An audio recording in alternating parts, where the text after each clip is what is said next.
The firing range at Fort Kellerman went completely silent the moment she pulled the trigger. 1,000 yards. A crosswind gusting at 11 miles per hour. A target the size of a dinner plate. Every trained marksman on that line had failed it. She hadn't even broken a sweat. The bullet found the center of that plate with a crack that echoed off the hills like a thunderclap, and for 3 full seconds, nobody moved, nobody breathed. Then Brigadier General Warren Stokes rose slowly from his observation chair, removed his service cap, and stared downrange with an expression that didn't belong on the face of a man who had survived 4 combat deployments and a presidential citation. He looked like he'd just seen a ghost come back to finish what it started. And the ghost was wearing scrubs. If this story already has you hooked, subscribe to the channel, hit that like button, and drop a comment telling me what city you're watching from. I want to see how far this story travels. Now let's go back to where it all began. The morning Maya Voss arrived at Fort Kellerman Military Medical Center, she drove a 7-year-old Civic with a cracked dashboard and a box of nursing textbooks in the back seat. She didn't announce herself to anyone. She didn't ask for directions from the gate guard who looked her up and down and then glanced at her credentials like he expected them to be fake. She just took her visitor badge, asked where the charge nurse station was, and walked there without a word. That was 4 years ago.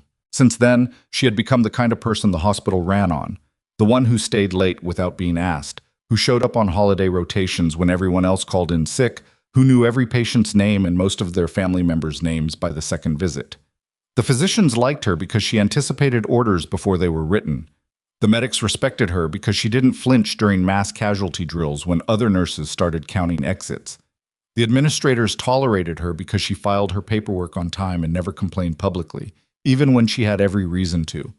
But liking someone and respecting them were different things, and at Fort Kellerman, the line between clinical staff and combat personnel ran like a fault line through every hallway, every break room, every conversation that stopped when she walked in.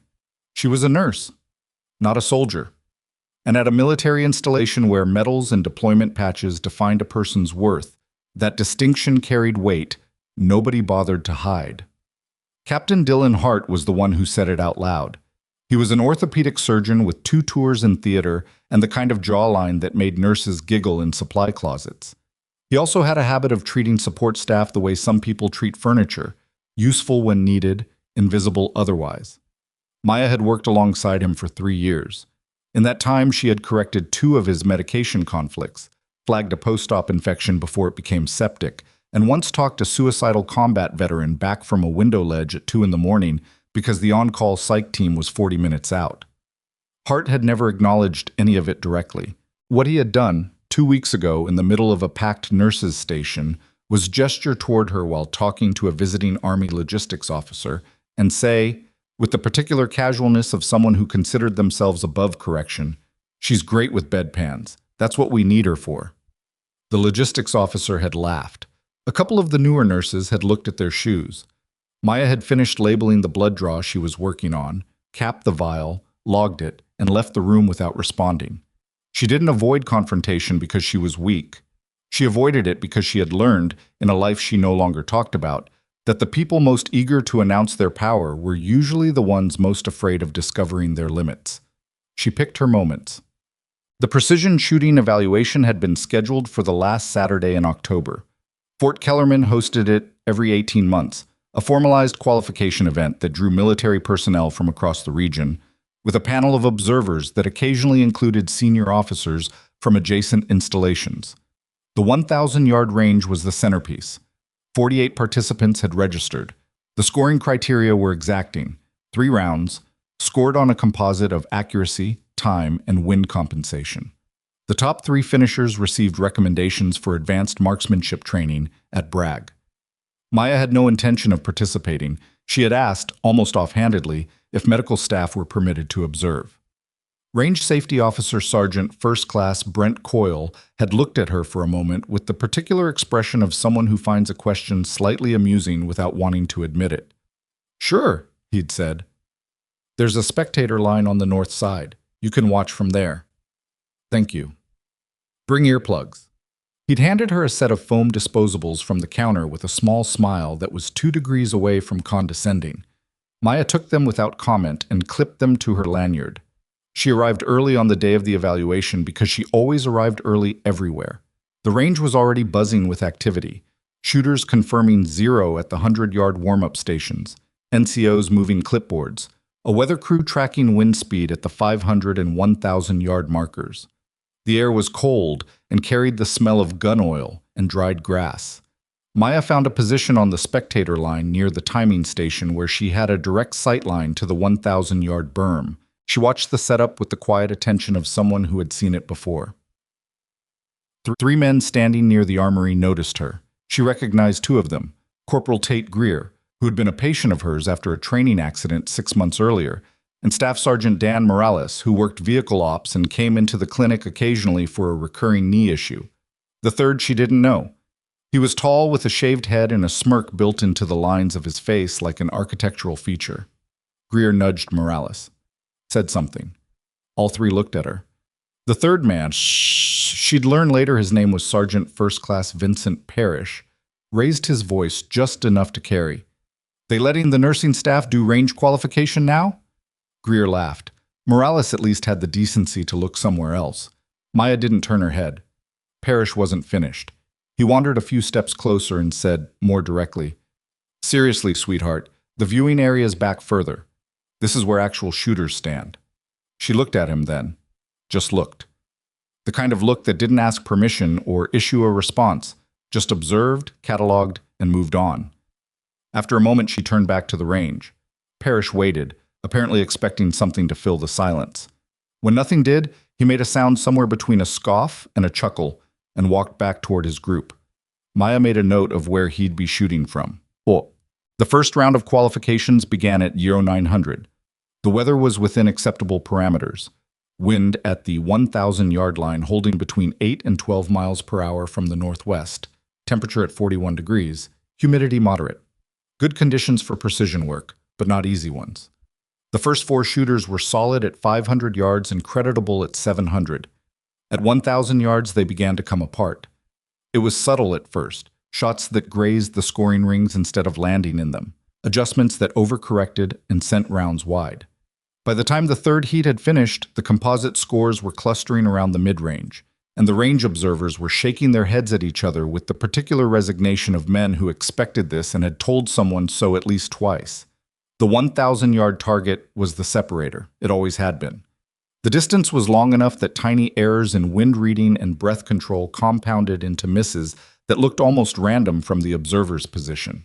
You needed a very specific combination of instincts and mechanics to put a round on paper at that range, and today, Fort Kellerman's registered shooters were finding out which of them had it and which of them had been training at distances that didn't adequately test the question. Vincent Parrish stepped to the line with the confidence of someone who had been very good at something for a long time and knew it. His setup was efficient, his position textbook. He ran through his wind read deliberately, settled, and fired his 3 rounds with the cadence of a man in command of the moment. He hit twice out of 3 at 1,000 yards. Strong score. Not a perfect one. He stood up and rolled his shoulders and looked satisfied with himself in the way that suggested he had already mentally composed how he'd describe this to people later. Maya watched him walk away from the line and thought about wind. The northwest gusts had been cycling inconsistently for the last 40 minutes. Every 2 or 3 minutes there was a brief lull, 3 to 4 seconds where the flags at the 500 and 1,000 markers settled. That lull followed a pattern. Not exact, but consistent enough to be useful if you understood you were looking for it and had the patience to wait for it. Most of the shooters were firing at their own rhythm. A couple were reading the flags. None of them were reading the cycle. She wasn't on the line. She wasn't participating. She just stood and watched and noticed. Captain Dillon Harte arrived at the range at 10:30 with the logistics officer from 2 weeks ago and 2 other men Maya didn't recognize. He was in his service uniform, not scrubs, and he moved through the gathering with the ease of someone accustomed to being the most credentialed person in a room. He nodded at people. He shook a few hands. He stopped when he saw Maya on the spectator line, and for a moment she watched him decide what to do with that information. He came over. Of course he did. "I didn't know you were into this sort of thing," he said. His tone had the specific texture of someone performing pleasant surprise. "I asked if I could observe." "Right." He glanced down his range. "Scores are rough. Parrish did okay at long distance, but nobody's really lit it up out there. The wind's inconsistent, Maya said. It cycles every few minutes. The shooters who do better this afternoon will be the ones who figure that out. Harte gave her the look she had come to recognize. The slight tilt of the head that meant he was deciding whether what she'd said was worth engaging with seriously, or whether it was the kind of remark you respond to with a polite nod before redirecting the conversation to someone else. He chose the nod. Well, enjoy the show. He turned and walked back toward his group. Maya returned her attention to the flags at the 1,000-yard marker. The afternoon session began at 1300 and the scores improved marginally, but the 1,000-yard composite was still pulling the field down. By 1500 hours, 11 of the registered shooters had completed their qualification runs, and only 3 had managed center plate hits at maximum distance. The panel observers were clustered near the scoring station, talking in low voices about the final round and whether the recommendations to brag would have to be phrased carefully. That was when the staff car arrived. It came through the range access road at moderate speed, and the personnel it carried stepped out with the kind of unhurried efficiency that didn't belong to people who had announced themselves in advance. 2 aides first, then a figure in a service uniform that carried itself differently from every other uniform on the range that day. Brigadier General Warren Stokes. He was 61, built like a man who had never stopped doing the physical work of soldiering even after he'd reached the rank where nobody would question him if he had. His record was the kind that got summarized in careful language in official documents and discussed in much plainer terms among people who had served with him or near him. 3 combat commands, 1 counterterrorism assignment, the details of which did not appear in publicly accessible files, and a reputation for 2 things: an absolute intolerance for performance theater and an uncanny ability to identify what was real. Nobody had told the range today that he was coming. Colonel Reese Hartfield, the installation commander who was present on the spectator gallery, actually straightened up visibly when he recognized who had just stepped out of that vehicle. He covered the distance to the general in the controlled stride of a man who wanted to run but knew better. "General Stokes," Hartfield said, extending his hand. "We weren't expecting—" "I know you weren't," Stokes said pleasantly. He shook the hand without urgency. "I was in the area. Thought I'd come see what your people could do." He looked down the range with eyes that processed information the way a surveyor looks at a hillside, methodically, without expression, filing everything away. And then his gaze moved along the spectator line and stopped. He found Maya Voss the way you find something you weren't looking for but recognize immediately. His expression didn't change, but something in his posture did. Barely perceptible. The slight adjustment of a man recalibrating the situation he had walked into. Maya saw him see her. She didn't move. She held the gaze for exactly the amount of time that acknowledged the recognition without broadcasting it. And then she looked back at the range. Colonel Hartfield had not missed the exchange. He looked between them with the careful attention of a man who is very good at reading rooms and has just registered that this room contains something he doesn't have a file on. Stokes didn't explain it. He simply turned back toward the range and said, "Let's watch the rest of the qualification." The last heat of the afternoon was running by 15:30. The final 6 registered shooters took the line in pairs. Scores continued to cluster in the middle range. The 1,000-yard plate claimed 2 more near misses. 1 shooter from a Signal Corps unit managed a single center plate hit and walked away from the line like a man who had just paid off a debt. When the final pair completed their runs, the range went quiet with the particular quality of finished business. RSO Coyle called the ceasefire, the scorers moved forward, and the panel observers gathered to finalize the composites. General Stokes had watched the entire second half from a position near the timing station. He hadn't spoken much. He asked one of the aides a question about the wind readings. He accepted a cup of coffee someone brought and let it cool without drinking it. When the final scores were read aloud and the 3 recommendation names were announced, none of them anyone who had particularly distinguished themselves at 1,000 yards. Stokes set down his cup. He looked at the spectator line. He looked at Maya.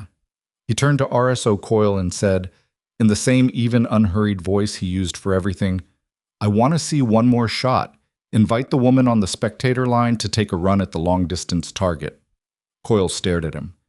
"Sir, the qualification period is—" "This isn't for scoring," Stokes said. "I want to see the shot. Invite her."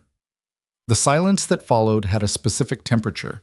The kind produced when a room full of people realize simultaneously that something is about to happen that does not fit the category of thing they thought was possible today. Coyle walked to the spectator line. His expression had the particular blankness of a professional who has received an order. He doesn't understand and is obeying it anyway. "Ma'am," he said to Maya, "General Stokes is requesting you take a position at the 1,000-yard qualification station." Nearby, someone made a sound. Could have been a laugh. Could have been something that became a laugh when it realized it needed cover. Parrish, standing 15 feet away, said to nobody in particular, "Is this a joke?" Harte, who had been near the panel for the final scoring, turned to look. His expression moved through several configurations before settling on something that was trying to be neutral and wasn't quite making it. Maya looked at Coyle. "Is there a standard issue rifle available at the station?" "Yes, ma'am." "Same configuration as the qualification shooters." "I'll use my own," she said. Another beat of silence. "You brought a rifle to an observation event?" Coyle said. "I brought the rifle I carry to the range whenever I come. I wasn't planning to shoot today. But if the general's inviting me, I'd rather use the one I know." She walked to her vehicle, the 7-year-old Civic with the cracked dashboard, and came back 2 minutes later carrying a case she handled with the familiarity of long practice. She set it on the bench at Station 3, opened it without looking at anyone, and began assembling a bolt-action rifle that had been maintained with the kind of care that made weapons last decades. People were watching. She didn't perform for them. She mounted the scope, a model that someone with knowledge would have recognized as equipment not commonly seen in civilian hands, and checked the turrets without looking down. Her fingers moved from memory. General Stokes hadn't taken his eyes off her since she moved to the line. Colonel Hartfield, beside him, said quietly, "General, should I be aware of something?" Stokes said nothing. Coyle ran through the safety brief. Maya listened to all of it. She didn't interrupt or fast forward or perform patience. She actually listened, because range protocol existed for reasons, and she respected reasons. Then she stepped to the firing position. The wind had kicked up in the last 20 minutes. The flags at the 1,000-yard marker were showing stronger gusts from the west now, less predictable, less cyclical than the morning pattern. It was worse conditions than the qualification shooters had faced. Several people near the panel were noting this to each other. Maya settled behind the rifle. She spent 40 seconds reading the flags. Not glancing, reading, watching the way the fabric moved, the delay between the 500-yard flag and the 1,000-yard flag, the speed at the base versus the height. She made 2 adjustments to the scope turrets. Then she put her eye to it and went still. The range was quiet in the way that happens when a crowd stops performing their reaction to something and just watches. She waited. 12 seconds. 16. 19. The flag at 1,000 yards dipped. A brief lull, the one she'd watched cycle through the afternoon when nobody was paying attention to the pattern. She fired. The crack rolled out across the valley. At the target monitor, the display registered the impact point. Center plate, dead center. Nobody moved for 3 full seconds. Then General Warren Stokes rose from the chair he'd taken when she'd stepped to the line, and he stood there with his service cap held in his hand, looking downrange at the target. And the expression on his face was not surprised. It was something older than that, something that looked like a man watching a confirmation of something he had already known was true. Around him, the range personnel stood in the kind of silence that forms when something has just happened that doesn't fit inside the normal running order of things. Harte had gone very still near the panel table. Parrish said nothing at all. Maya stepped back from the rifle, ejected the casing, and set the weapon back on the bench with the same unrushed care she'd used to assemble it. She did not look at the crowd. She did not look at the monitor. She had known where the bullet would go before she pulled the trigger. Not from arrogance, but from the kind of knowledge that lives so deep in the body it doesn't require confirmation. Coyle was staring at her with an expression that suggested every category he used to organize the world had just been rearranged without his permission. General Stokes walked toward her. The crowd parted. Not because anyone organized them, because it happened the way crowds part when the weight of a moment moves through them and takes up space. He stopped 3 feet from her. He was 61, and she was 37, and there was something in the space between them that the people watching could feel but not name. "You held on to the rifle," he said. His voice was quiet enough that only she and the people immediately beside them could hear. Sir, she said, I didn't know you were stationed here.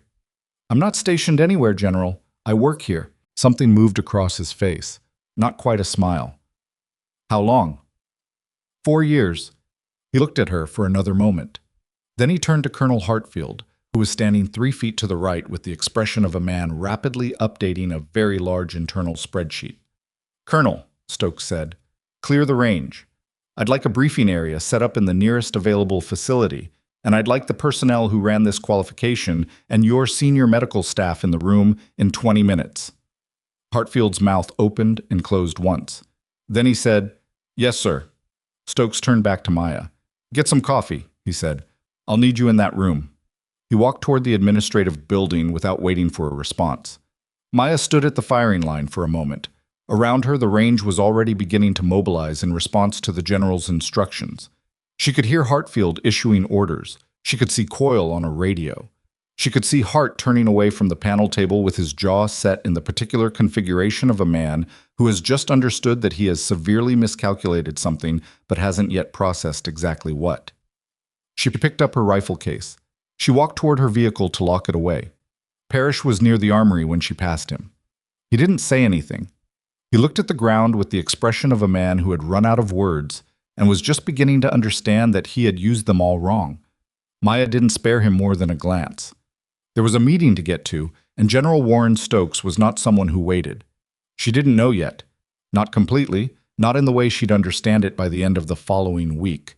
Exactly how deeply everything was about to shift. She didn't know what Stokes had already put in motion before he arrived at the range that afternoon, or what he'd carried for years that had brought him to Fort Kellerman specifically on this particular Saturday in October. But she knew this. When the general had looked at her across that crowded spectator line, he hadn't looked at her the way you look at a stranger. He had looked at her the way you look at someone you owe a debt you haven't yet had the chance to pay. And outside the building where Hartfield was setting up the briefing room, Colonel Hartfield's aide had just placed a call to a number that was not on any publicly listed Fort Kellerman directory, a call that would be answered on the third ring in a federal building 400 miles away, and would result in a secure message being flagged to a deputy inspector general who had been waiting for exactly this kind of opening. None of that was visible yet. None of it was in the room, but it was moving. The secure message had been flagged at 4:47 in the afternoon, and by the time Maya walked into the briefing room with a cup of coffee she'd barely touched, 3 people in that building already knew something the rest of them didn't. She could tell by the quality of the silence.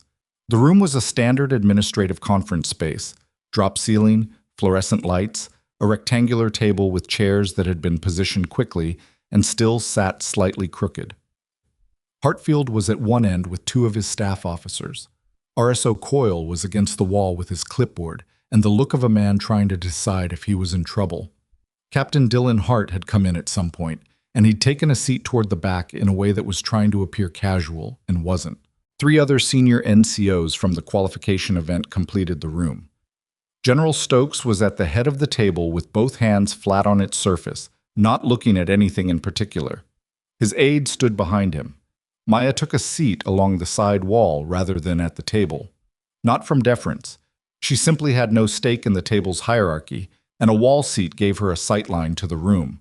Stokes let the silence run for another 5 seconds after she sat. That kind of silence had a purpose. It settled people, or it unsettled them, depending on what they were carrying. I'm going to tell you something, he said finally, and then I'm going to ask a question, and whoever answers it needs to understand that I will know if what they tell me is the truth. Nobody spoke. Fort Kellerman has had 4 medical personnel complaints filed in the last 18 months, alleging a pattern of deliberate professional marginalization by senior clinical staff against non-physician hospital workers. 3 of those complaints were filed by nurses. 1 was filed by a surgical tech. He looked at Hartfield. How many of those complaints reached your desk? Hartfield's jaw tightened. I was made aware of 2. And the other 2? A beat. I was told the first one had been resolved at the department level. It wasn't resolved. It was redirected into a personnel file where it sat without action for 11 months. Stokes moved his eyes to the other side of the table. The 4th complaint is 3 weeks old. I expect nobody in this room has seen it. More silence. No, sir, said one of the staff officers. I have, said Maya. Every head in the room turned. She hadn't planned to say it. Or maybe she had, in the quiet way she planned most things. Not consciously, but with the part of her mind that was always 3 steps ahead of the moment she was standing in. "I filed it," she said, 3 weeks ago. Stokes looked at her with an expression that was impossible to read from the outside, but which, to Maya, felt like confirmation, like something clicking into place. Harte, from the back of the room, made a small sound. Not quite a word. The sound of a man whose stomach had just dropped about 6 inches. "Tell me about it," Stokes said. She told it plainly. No performance, no build-up. Just what happened, and in what order. The nurse's station comment 2 weeks ago. The pattern before it. 3 years of being talked over, dismissed from clinical discussions she had actively contributed to, excluded from case review meetings that were technically open to all clinical staff. The incident 6 months ago, when a physician had handed off a post-surgical patient's care verbally instead of via the required written handoff, and then blamed the resulting documentation gap on the nursing staff when the patient's records showed an inconsistency. The time a medication conflict she'd flagged had been attributed in a written summary to the attending physician who had initially missed it, without her name appearing anywhere. She laid it out without emotion in the sense that she didn't perform emotion. She had emotion about it. Anyone watching closely could see that in the way she held her coffee cup and then put it down, in the single pause she took in the middle of the medication story. But she didn't use it as a tool, which made it more effective than if she had. When she finished, the room was quiet in a different way than before. Harte had stopped making any sounds at all. Coyle was staring at his clipboard without reading it. Hartfield said, "Ms. Voss, I want to be clear that I was not personally—" "I know you weren't," Maya said. "I'm not making a claim about what you knew. I'm answering the General's question." Hartfield closed his mouth. Stokes had listened without moving. When she stopped, he gave it 3 full seconds, then looked at his aide and said, "Get Inspector General Liaison Colonel Birch on the line, tonight." The aide nodded and stepped out. Stokes looked back at Maya. "The rifle you used today, you've maintained it since you left active duty." It wasn't quite a question. "Yes, sir." 8 years is a long time to keep up that level of skill without a range program. "I shoot twice a month when I'm not on call. There's a private range 40 minutes from here." He nodded slowly. "The 1,000-yard shot today. Did you plan to take it when you came this morning?" "No."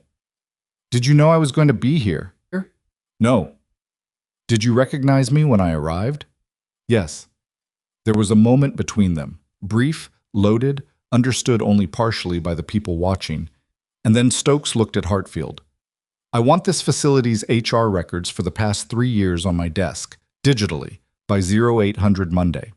I want the complaint files, all 4, and the documentation of every personnel action taken in response to them. And I want the clinical reporting chain for the hospital reviewed by someone who doesn't sit inside it."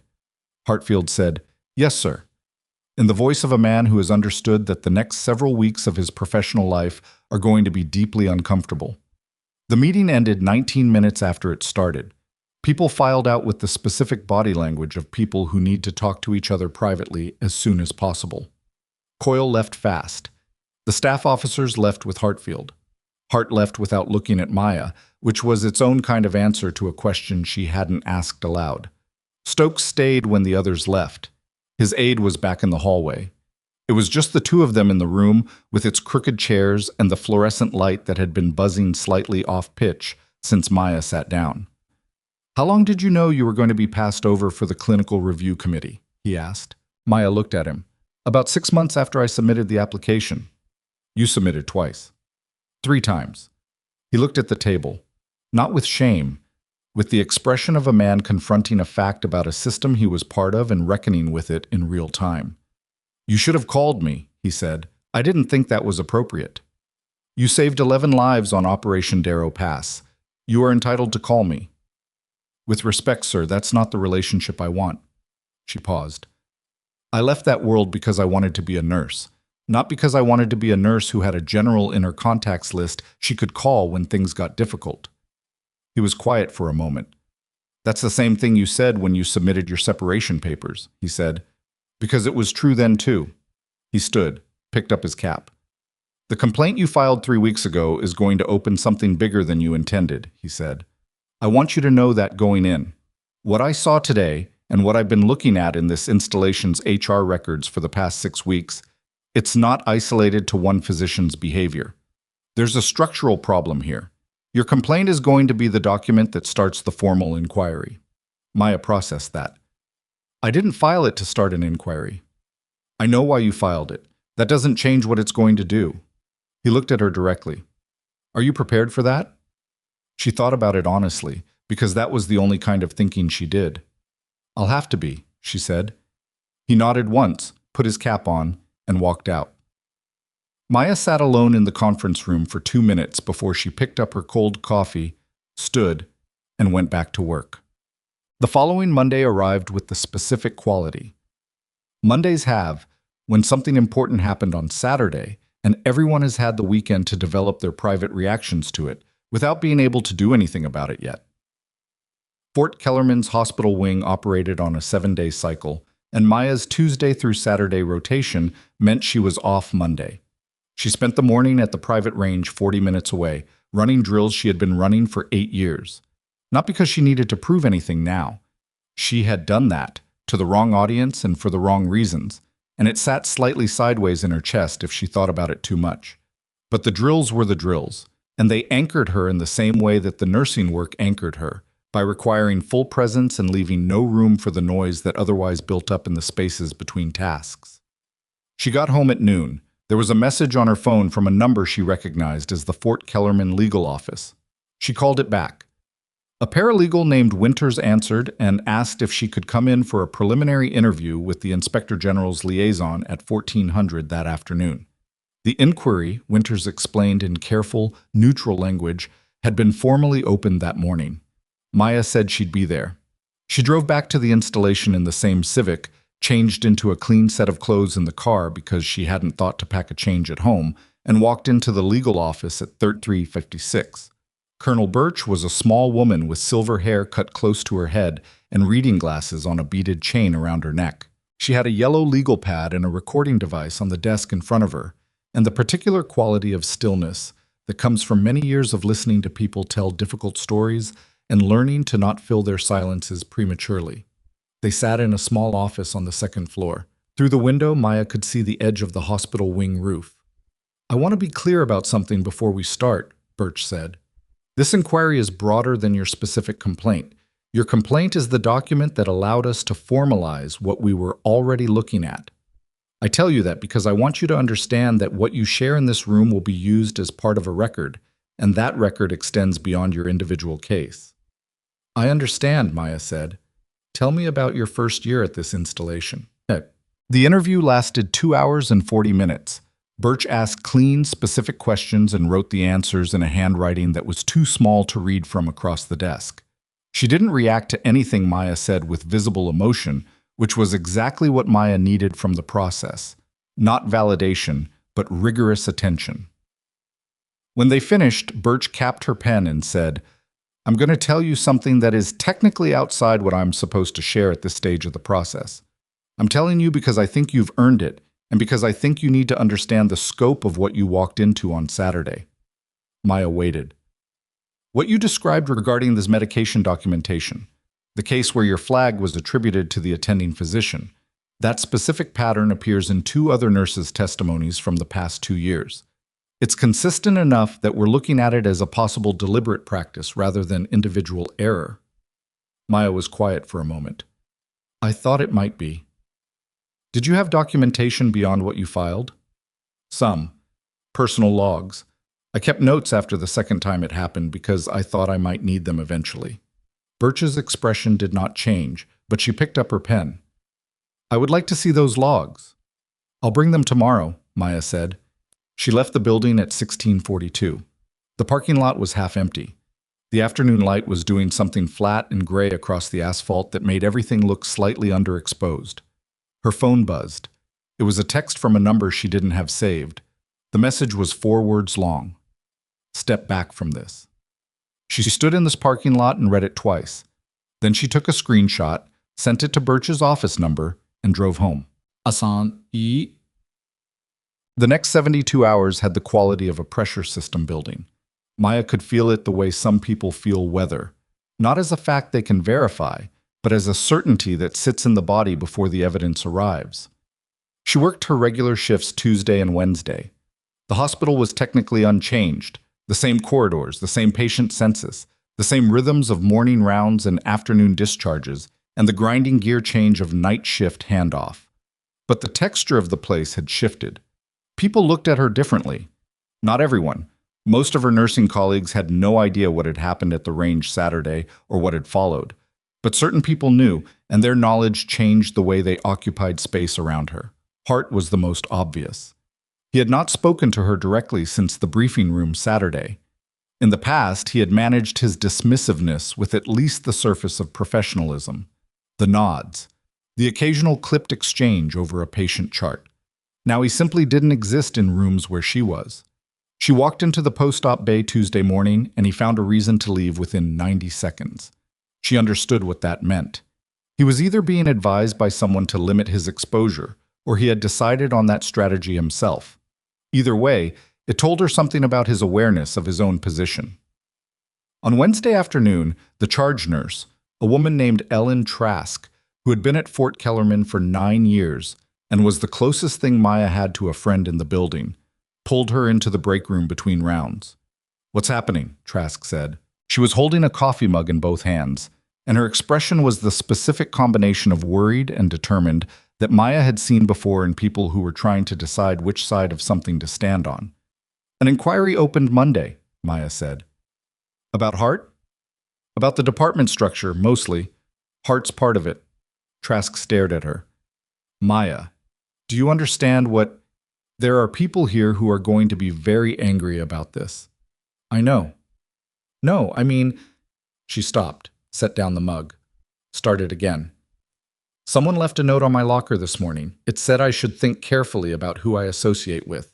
Unsigned." Maya looked at her. "I'm sorry. You shouldn't be in the middle of this. I'm not worried about me. I'm worried about you." Trask's voice had gone careful and quiet. "This isn't just Harte, is it? How big is this?"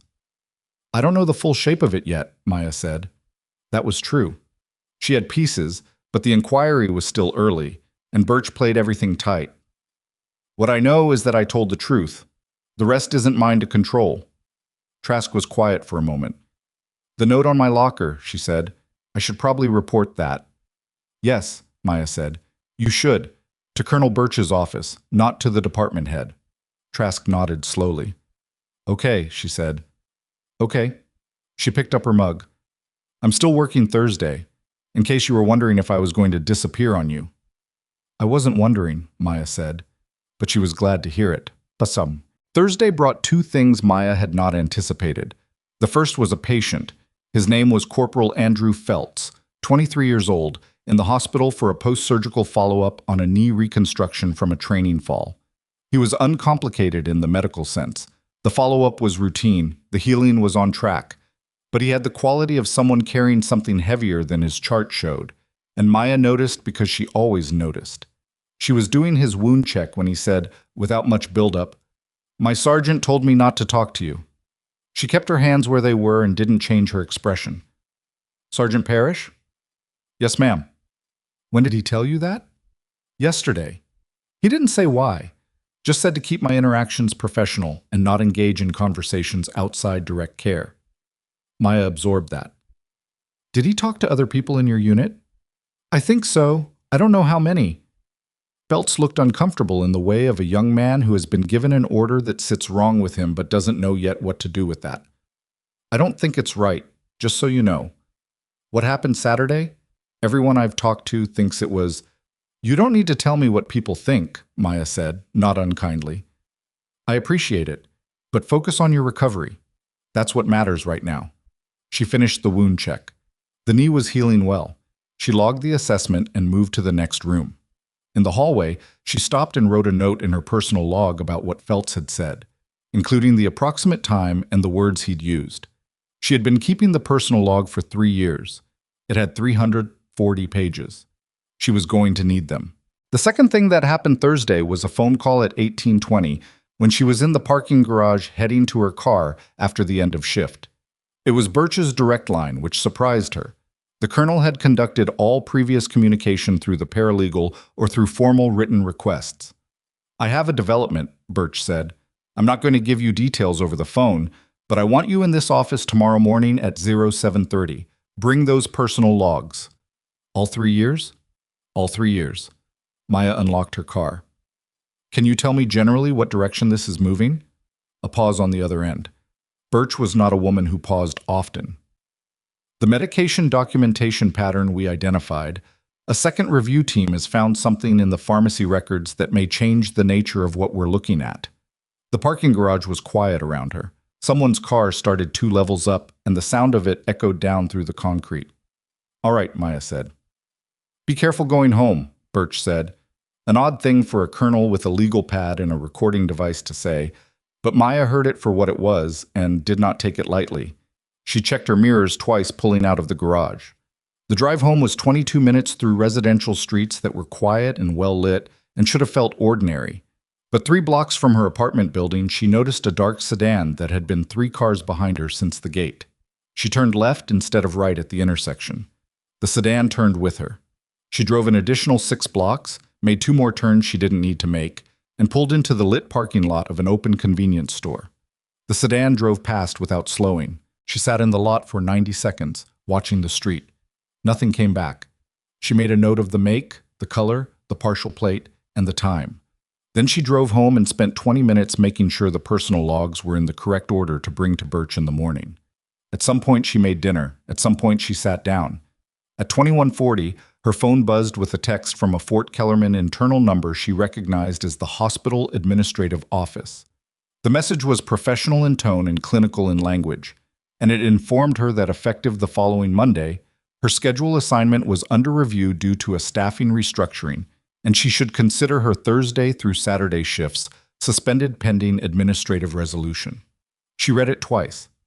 Then she pulled up the contact for Birch's office and began drafting a message, because whatever was about to happen in that pharmacy record review was now moving faster than anyone had planned for, and someone had just made the mistake of showing their hand before they understood exactly who they were playing against. The message to Birch's office went out at 2147, and Maya kept it short because brevity was more useful than detail, in a message that might be read by someone other than its intended recipient before morning. She wrote, "Administrative suspension notice received tonight. Timing appears coordinated with pharmacy record review. Personal logs will be with me at 0732. I want this documented." She sent it and set her phone face down on the kitchen counter and tried to eat the food she'd made, which was pasta she'd overcooked slightly because she'd been reading the suspension notice while the pot was on the stove. She ate it anyway, standing up at the counter, because sitting felt like something she couldn't afford right now. The suspension itself wasn't the thing that bothered her. She had known, from the moment she walked into that briefing room Saturday and told the truth in front of people who weren't ready to hear it, that there would be a response. Institutions under pressure didn't behave rationally. They behaved defensively, and defensive behavior in a hierarchical system usually looked like exactly this, a process being used as a weapon. Remove the problem from the equation. Make it procedural so nobody has to say out loud what they're actually doing. What bothered her was the timing. Birch had mentioned the pharmacy record review at 1820. The suspension notice came from the administrative office at 2140. That was 3 hours and 20 minutes, which meant either the administrative office was already moving on this before Birch's call, or someone had been monitoring her communication with the IG's office closely enough to respond within the same evening. Neither of those possibilities was comfortable.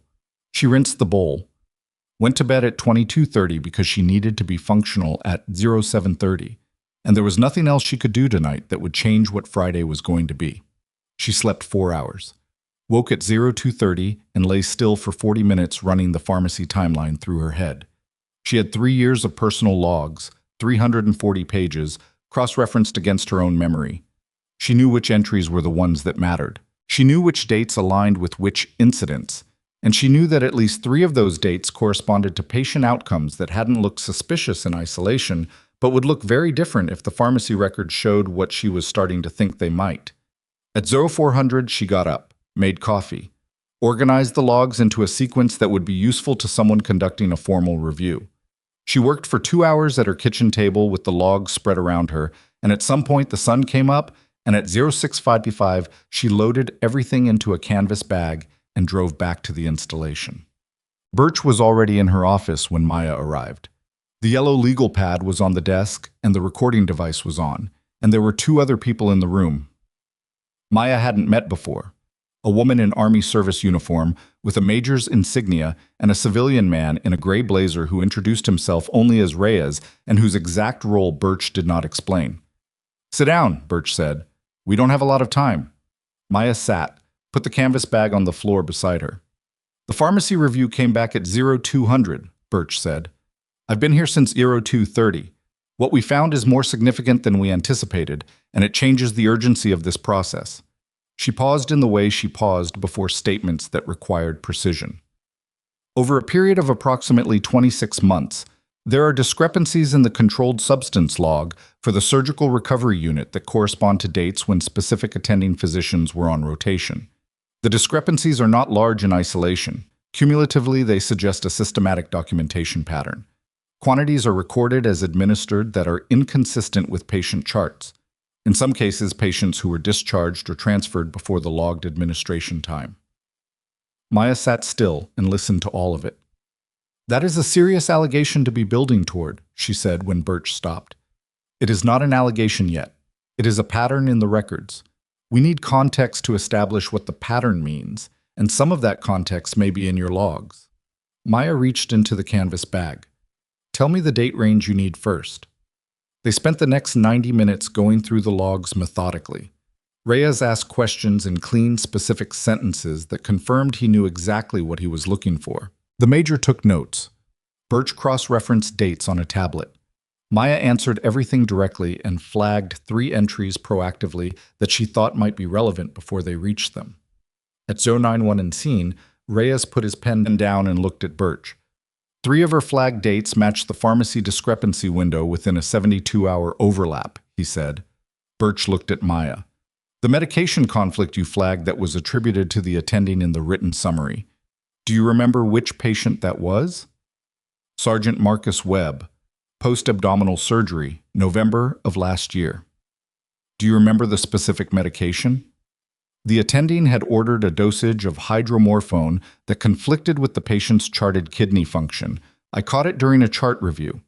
The attending changed the order verbally, and I documented the interaction. The subsequent summary noted only that the attending had identified and corrected a potential dosage complication." "You were not named?" "No." Reyes looked at her for a moment. "In your log from that date, do you have the specific order numbers?" "Yes." She found the page, turned it to face him across the desk. He read it, copied 2 numbers onto his pad, and nodded. "That's the link," he said to Birch. Quiet, professional, without drama. Birch removed her reading glasses and held them in her hand. "Ms. Voss," she said, "what I'm going to tell you now is something we would not normally share with a complainant mid-inquiry, but the situation has moved into a different category, and I believe you need to understand why." Maya waited. "The pattern in the pharmacy records is not limited to documentation errors. There are 3 instances in the past 18 months where controlled substances were logged as administered to patients after those patients had received their discharge paperwork. In one case, the discharge was signed at 11:40 and the substance was logged as administered at 13:40. The patient's last recorded location in the hospital at 13:40 was his car in the parking structure." The room was very quiet. "Someone was logging drugs that weren't administered," Maya said. "That is the working hypothesis, yes. To hide inventory discrepancies. Possibly, or to create documentation supporting a secondary claim. We don't have the full picture yet." Birch put her glasses back on. "But the attending physician who appears most frequently in the overlapping window of those 3 anomalous entries." She didn't finish the sentence. She didn't need to. Maya thought about Harte leaving rooms when she entered them. About the text message. "Step back from this." About the sedan 3 blocks from her apartment. "He knows the pharmacy review happened," Maya said. It wasn't a question.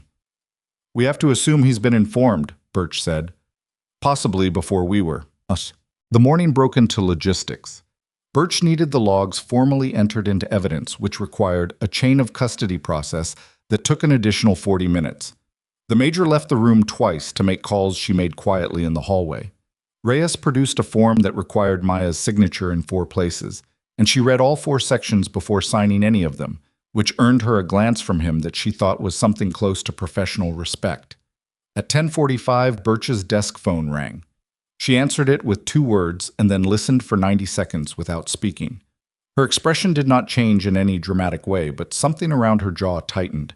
She hung up and said, "Captain Harte submitted a formal warning alleging that you engaged in unprofessional conduct during patient interactions and that you had shared confidential patient information outside authorized channels." Maya processed that for 2 seconds. "That's not accurate." "I know it's not accurate. I've read your logs. But it is now a formal complaint that has to be processed according to the same protocols as any other complaint, which means my suspension gets extended pending that review," Maya said. "Yes." She sat with that. The suspension she'd been handed Thursday night was already uncomfortable. Not the loss of the shifts themselves, which she could survive financially for a period, but the way a suspension looked on paper, the implication it carried, the way it could be used to color the narrative around everything else she had submitted. And now there was a counter-complaint sitting on top of it, filed the same morning she'd walked into this office with 3 years of personal logs. He had moved fast. She had to give him that. "The counter-complaint," she said. "What does it specifically allege?" Birch pulled the summary from a file. "It states that on Tuesday of this week, you discussed the details of a named patient's clinical case with an unauthorized third party in the hospital. The patient named is Corporal Andrew Feltz. The alleged unauthorized third party is listed as Nurse Ellen Trask." Maya thought about Tuesday, about the 2-minute conversation in the break room, about the way she had steered it away from specifics and told Trask to focus on filing her own report. "I did not discuss Corporal Feltz's clinical case with Nurse Trask," she said. "We had a conversation about my employment situation. Feltz's name may have come up in a context that was not a clinical disclosure." "What context?" "He told me during his Wednesday wound check that Sergeant Parrish had instructed him not to engage in non-clinical conversation with me. I mentioned to Trask that I had received an instruction from a superior-type warning through a patient. I did not discuss his diagnosis, his treatment plan, his chart, or any clinical detail." Birch made a note. "Does Trask understand what she may be asked about?" "She knows enough. She's also a professional." Birch nodded. "I'm going to need a written statement from you today about that conversation. Date, time, what was said, what wasn't. As specific as you can make it." "I can do that now." "Good." The major came back into the room. She whispered something to Birch and set a printed document on the desk. Birch read it in approximately 10 seconds and then looked at Maya with an expression that was still controlled but had acquired a new quality. The specific quality of someone who has received information that accelerates a timeline they were not expecting to be moved.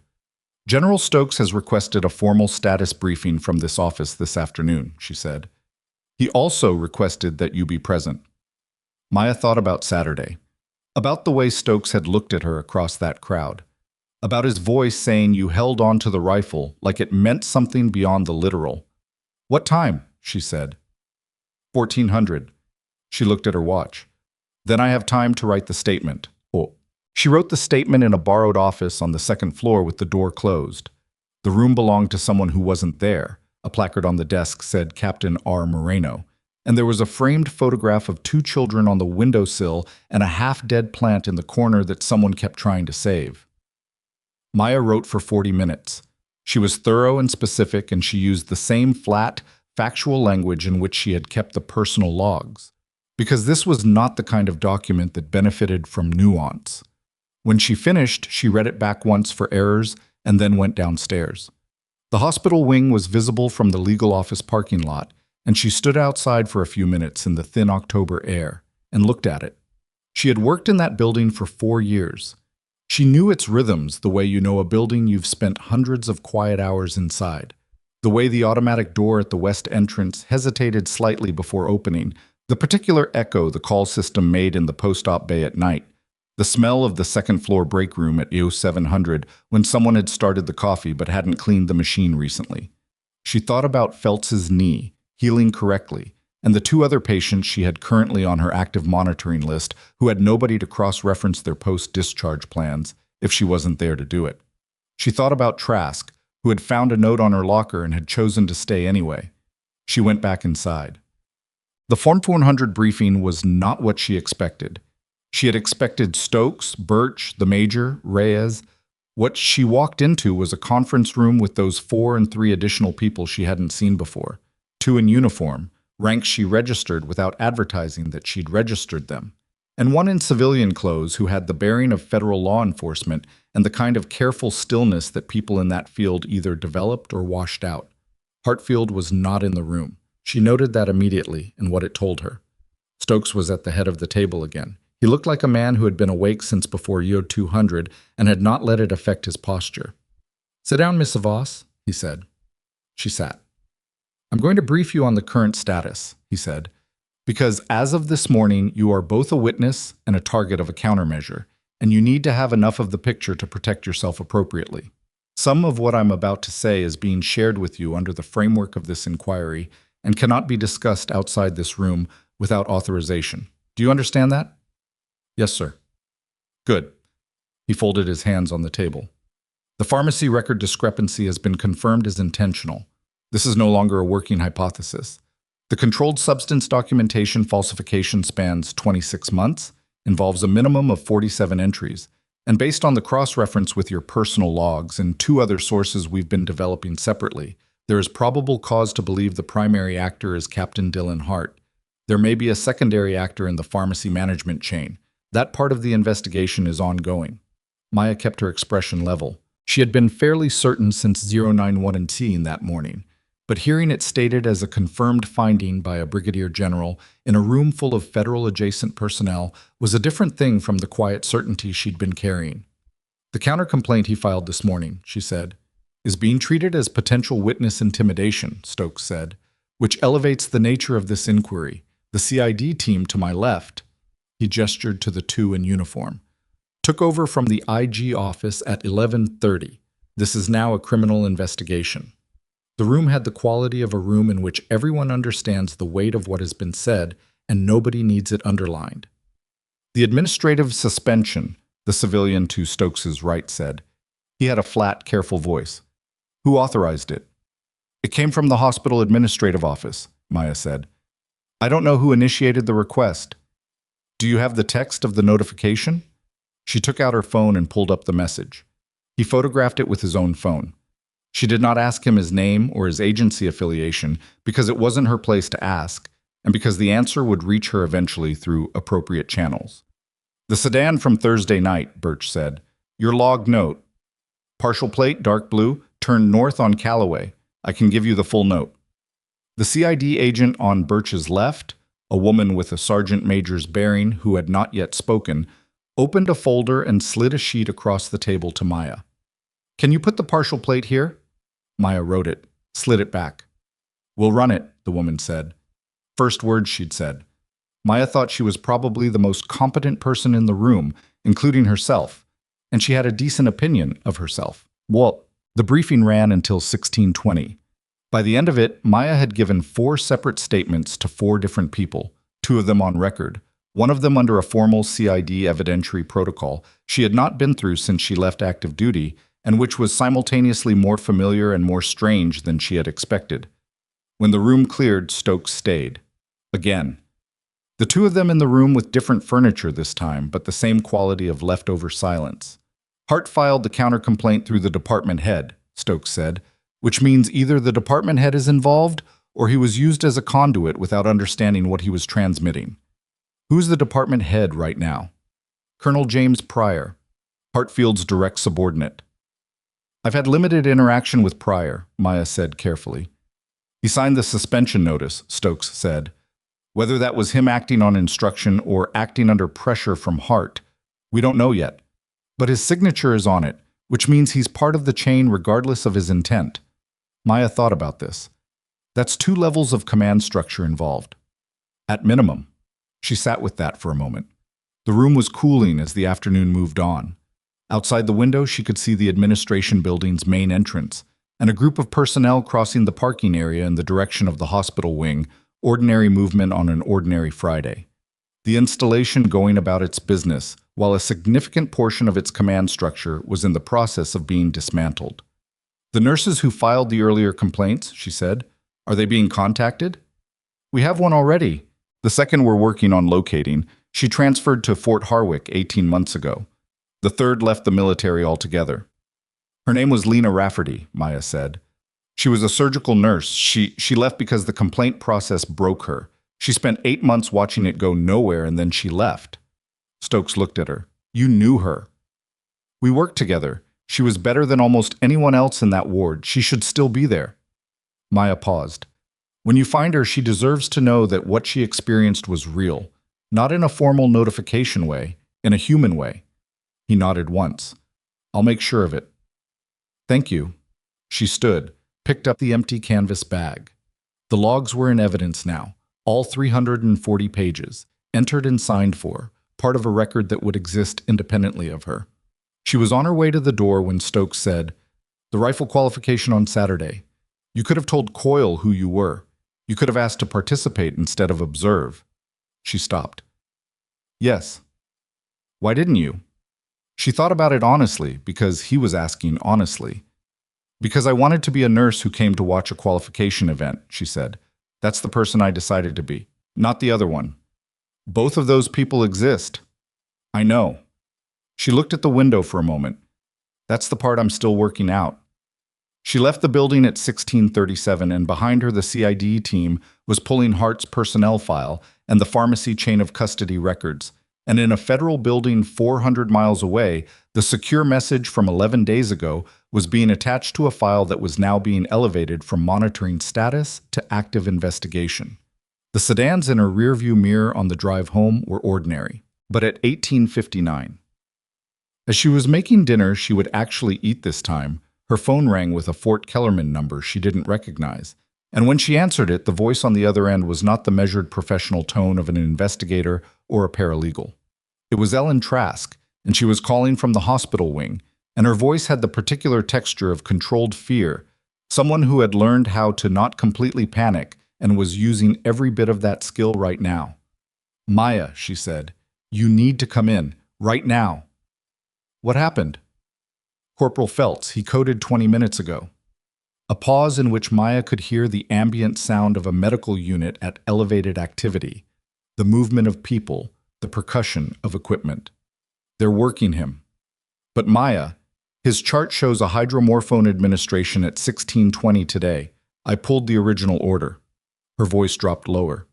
There is no order. There was no order. Someone logged a drug that was never prescribed, and I need you to tell me I'm reading this wrong, because if I'm reading this right, "You're not reading it wrong," Maya said. She was already moving toward the door. "Don't touch the chart. Don't let anyone else near it. Call the CID number I gave you. It's in your phone as an administrative contact. And tell them what you told me.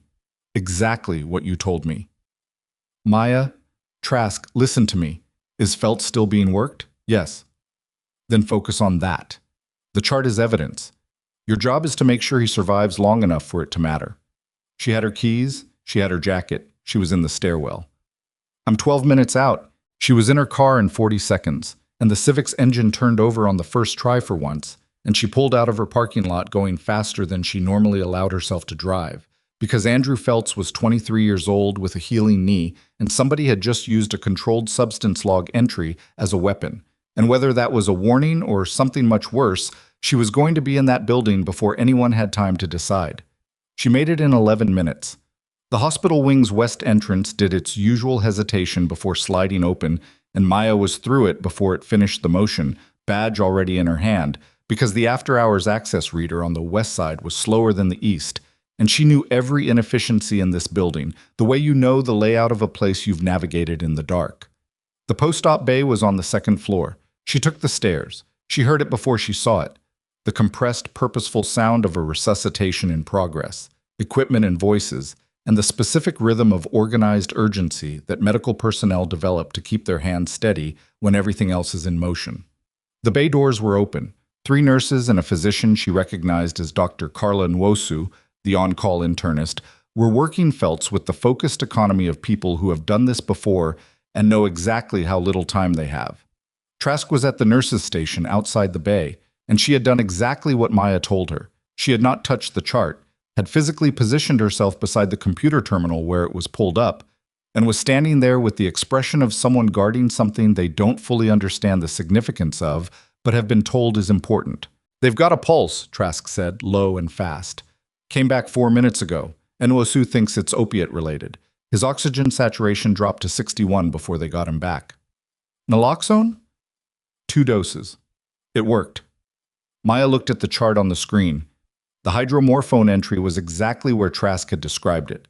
Logged at 1620, 2 milliliters IV, listed under administering personnel with an identifier code she recognized as a nursing station credential. She leaned in closer. The credential code was hers. She stood very still for 3 seconds. Then she said, "Take a photo of this screen, right now. Your personal phone, not the hospital one." Trask did it without asking why. "The CID number," Maya said. "Did you call?" "I called. They said someone's coming. 15 minutes out, they said." "All right." Maya straightened. "I need you to do something difficult. I need you to stay at this station, not log into anything, not touch the chart, and tell anyone who comes near it that it's under investigative hold. If anyone tries to override that, anyone, any rank, you ask for their name, their badge number, and you call me immediately. Can you do that?" "Yes." Trask's voice was steadier than her face. "Maya, your credential code. Someone used your—" "I know," Maya said. "I know what it means. That's why we can't let anyone near this terminal until CID arrives." She moved toward the bay doors. Nwosu was still working felts, stabilizing, monitoring, running through the post-arrest protocol with the practiced attention of someone keeping a lot of variables in the air simultaneously. Felts was breathing, which was the only thing that mattered in this moment. His color was wrong, and his oxygen was still coming up, but he was breathing. Maya stepped back. She couldn't enter the active resuscitation without invitation and clinical purpose, and her clinical purpose here was not in the bay, it was in the hallway, holding a line around evidence that someone had constructed carefully enough to use her own access credentials against her. She stepped away from the door and called the CID number herself. The call connected in 2 rings. The sergeant major she'd met that afternoon, the one she'd assessed as the most competent person in the room, picked up. Her name, Maya learned now, was Delgado. "I'm at the hospital," Maya said. "Post-op bay, 2nd floor. There's a patient who coded 20 minutes ago, opiate-related, currently stabilized. The chart shows a hydromorphone administration at 1620 with my credential code. I did not administer that drug. I was not in this building at 1620. I was in your office." A pause of about 2 seconds. "We have you on the visitor log and the interview record from 1400 to 1637, Delgado said. "You're covered for that window." "I know, but someone pulled my credential and used it to log a drug entry on a patient who then coded. You need to see this chart before anyone else gets near it." 8 minutes, Delgado said. "Don't let anyone touch that terminal." "Already handled." She hung up, stood in the corridor. The hospital moved around her with its ordinary nighttime rhythms. A tech pushing a medication cart, the overhead page system cycling through a low-priority announcement, the distant sound of an elevator. All of it proceeding as if a 23-year-old corporal hadn't just been brought back from the edge by 2 doses of naloxone after receiving a drug that was never ordered. Delgado arrived in 7 minutes with a second agent Maya hadn't met, and a forensic IT specialist carrying equipment in a case that looked like it belonged at a crime scene, which was appropriate because it did. The terminal was photographed, the access log pulled, and the chart flagged under a federal investigative hold within 12 minutes of their arrival. The IT specialist worked with the specific efficiency of someone who has done this in conditions far worse than a well-lit nurse's station, and he had the access log isolated and printed within 20 additional minutes. The credential use was time-stamped at 1618. Maya's exit from the CID building was logged at 1637. The credential could theoretically have been used by her in the 19-minute window, except that the hospital's own access log showed her badge had not been scanned at any entrance after 0900 that morning because she'd been escorted to the legal office directly. The credential was used remotely, the IT specialist said, to Delgado rather than to Maya, which was correct procedure. The entry was made through the Administrative Access Portal. It allows remote documentation for home-based record completion. Whoever made this entry knew the credential, knew the portal, and knew how to format a drug administration entry to pass a basic audit review. Could a physician do that? Delgado asked. Yes. Could also be someone in pharmacy management with system access. He kept working. Give me 20 more minutes and I can tell you which terminal it was submitted from. Nwosu came out of the bay at that point and nearly walked into the assembled group. She was 43, compact, with the post-resuscitation exhaustion settling into her face in real time. She looked at the equipment and at the agents and at Maya and rearranged her understanding of the evening rapidly. My patient, she said to Delgado. We're aware. He's not our focus right now. This terminal is. Nwosu looked at Maya. The drug entry. That wasn't from you. No. I didn't think so. She rubbed the back of her neck. He presented like a clean opiate suppression. No contamination, no allergic component. Someone gave him hydromorphone or he received it through the chart entry as cover for something else. He received naloxone and responded normally? Maya asked. Clean reversal. Which means if it was administered, it was a standard opioid. Nwosu looked at the bay. He's stable. He'll need monitoring overnight and I want tox labs pulled immediately. She turned back to Delgado. I want to be in this conversation. Tomorrow morning, Delgado said. Patient records are already flagged. Tonight I need this floor clear of non-essential personnel, and I need the pharmacy log for the last 12 hours. Nwosu pulled out her own phone and started making calls. She had the specific quality of a physician who, once she understood the actual nature of the situation, became an asset rather than an obstacle. Maya made a mental note about this, and then shelved it because there were more immediate things to be aware of. Harte's access card was flagged at 0300. Maya didn't know this at 0300. She was home, having been asked to leave the hospital at 22:30 once her formal statement about the credential had been taken and her alibi for the entry window confirmed in writing. She had driven home on streets that felt different from Thursday night streets, less watched, or watched differently, because now the people watching were the ones she'd been told about. She knew about the access card flag the next morning when Delgado called at 0712. His card was used at the pharmacy management system terminal at 6601, Delgado said, 17 minutes before the credential entry. He was in the building. Maya was standing at her kitchen window with coffee, watching a neighbor walk a dog in the early light. So he was in the building when he submitted the entry remotely. He used your credential through the administrative portal from a pharmacy terminal that has network access. Logged in, submitted the entry, logged out. 6 minutes. Then he left the building. His badge shows him exiting the east entrance at 1609. He stayed long enough to watch the effect, Maya said. We think so. Patient coded at 1638, 29 minutes after the entry. She processed that. You're saying someone actually administered a drug to Felt separately from the chart entry. The chart entry was the cover, not the mechanism. That is the working theory this morning, yes. Delgado's voice was flat and professional. The tox labs came back at 0530. Feltz had hydromorphone in his system. Someone administered it. The chart entry was backdated by 18 minutes relative to when we believe administration occurred based on the onset of his symptoms. So someone came into contact with Feltz before 1601, Maya said, a window we don't have badge data for. We're working the gap. A pause. I'm telling you this because you need to understand the severity of what happened, and because your cooperation has been essential to this investigation reaching this point. I'm also telling you because Captain Harte's quarters were visited at 0630 this morning, and he was not there. The dog outside had stopped to investigate something in the grass.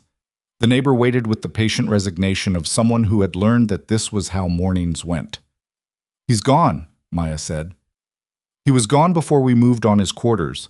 We believe he left the installation sometime after 2100 last night. Does Stokes know? The general was briefed at 0600. She set down the coffee cup. What happens now?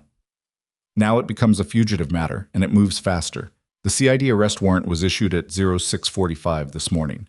We've also issued a hold on Colonel Pryor pending his cooperation in establishing the authorization chain for your suspension and Harte's counter-complaint. He's being interviewed now. Maya closed her eyes briefly. Not from relief. From the particular weight of a process that had been necessary and costly, arriving at a point where its necessity was no longer in question. Sergeant Parrish, she said, the text I received the first night, the sedan. Parrish is a person of interest. We're not calling him a suspect at this stage, but his communication with Harte over the past 3 weeks is being reviewed. He told his personnel to limit interaction with me. He did. That, in context, looks like facilitated witness isolation. Delgado paused. The complaint he filed about Corporal Feltz and Nurse Trask, the one Harte submitted through Parrish signed as a corroborating witness. Maya hadn't known that. It settled into the picture she'd been assembling and fit precisely the way the worst pieces always did. Not with surprise, but with the grim click of confirmation. "Thank you for calling," she said. "You'll be contacted by 1000 with instructions for the next steps. The suspension is being formally reversed today. You can return to your shift on Monday." "What about the counter-complaint?" "Nullified as of this morning, given the investigative context. It will be expunged." She thanked Delgado and ended the call, and stood in her kitchen for a moment without doing anything. The neighbor outside had finished the walk and gone back inside. The street was empty. The light was doing something pale and November-ish across the pavement, even though it was still October, the kind of light that doesn't commit to warmth. She picked up her coffee, finished it cold. By noon that day, the installation had the quality of a place in which everyone knows that something significant is happening, but nobody has been officially told what. This was a specific kind of institutional weather, rumor pressure, the low hum of people comparing fragments. And Maya recognized it from 3 different points in her previous life, when investigations had moved from background to foreground without full announcement. She went to the installation at 1100 not because she'd been asked to, but because she needed to collect personal items from her locker that she hadn't been able to access during the suspension. And because she had learned long ago that the worst thing you could do in the middle of a situation was go passive and wait for it to resolve around you. Trask was in the break room when Maya came through. She looked like someone who had slept 4 hours, which was probably accurate. She was eating a granola bar in the methodical way of someone performing nutrition rather than enjoying it. "He's awake," she said when she saw Maya. "Feltz, asking for his phone." "That's a good sign." "They told him he had an adverse drug reaction. Nothing else yet." Trask broke the granola bar in half. "His mother flew in last night. She's been in the chair next to him since ERO 200. Drove from Harwick, apparently." Maya sat across from her. "You did well last night." Trask looked at her with the expression of someone who was still calibrating how they felt about what they'd been through. "I was scared," she said.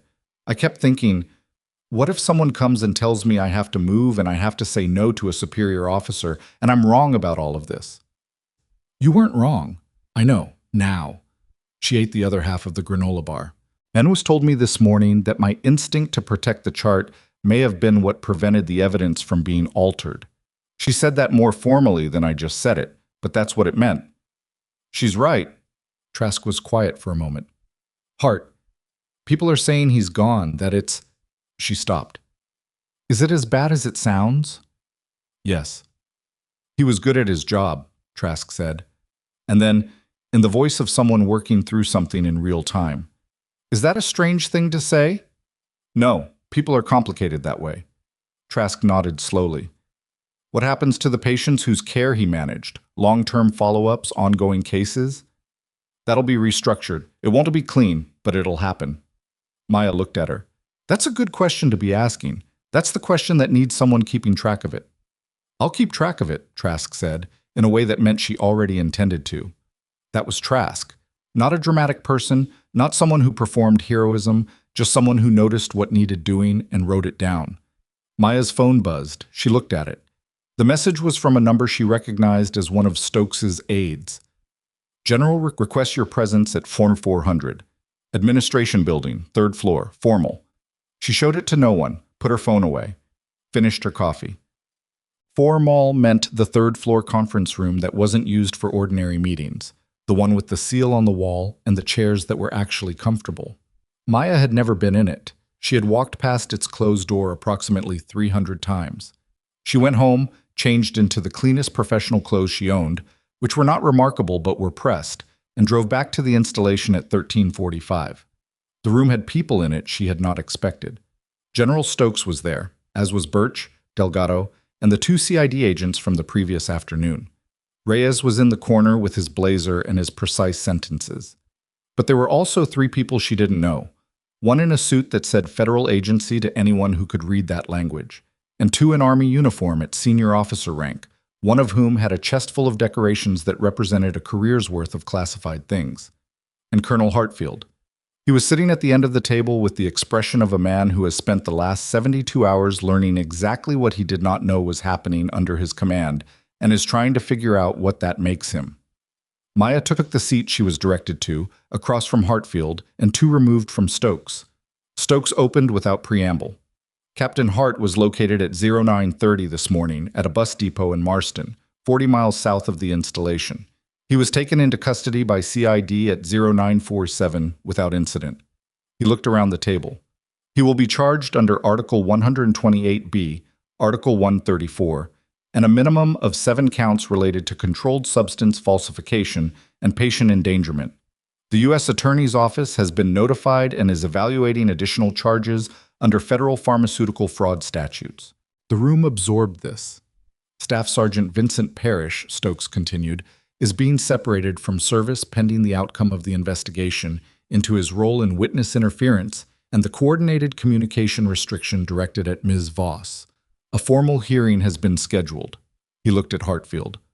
Colonel Pryor has provided a full cooperation statement and has admitted to transmitting Harte's complaint without reviewing its contents, under pressure that he will characterize as coercive in the formal record.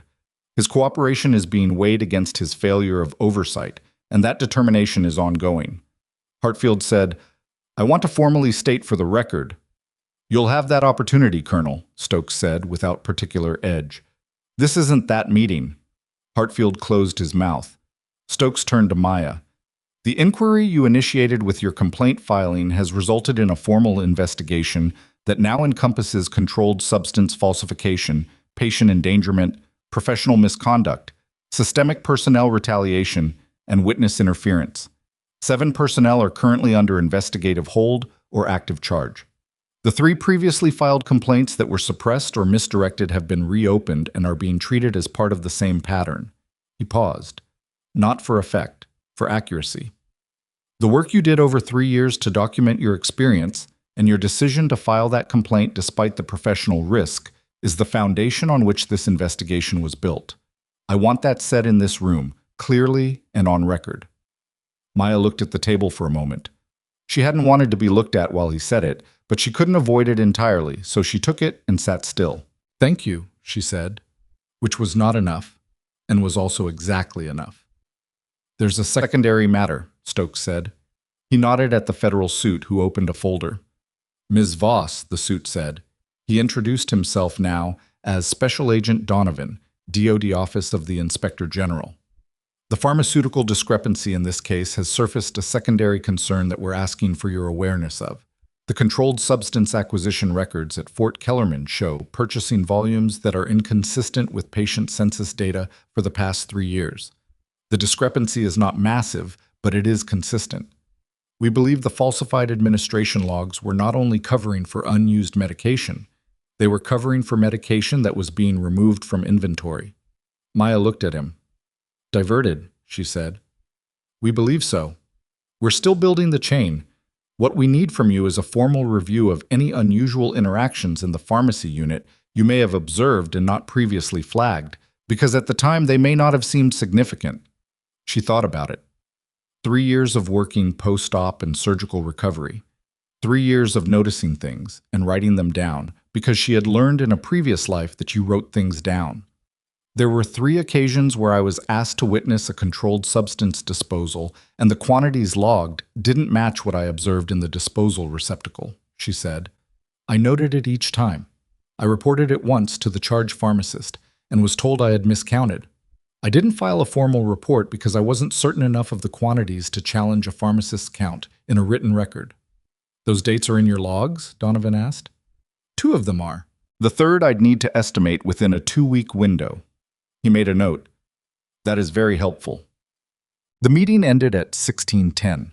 People filed out in the measured way of people carrying significant weight who have been professionally trained not to drop it in hallways.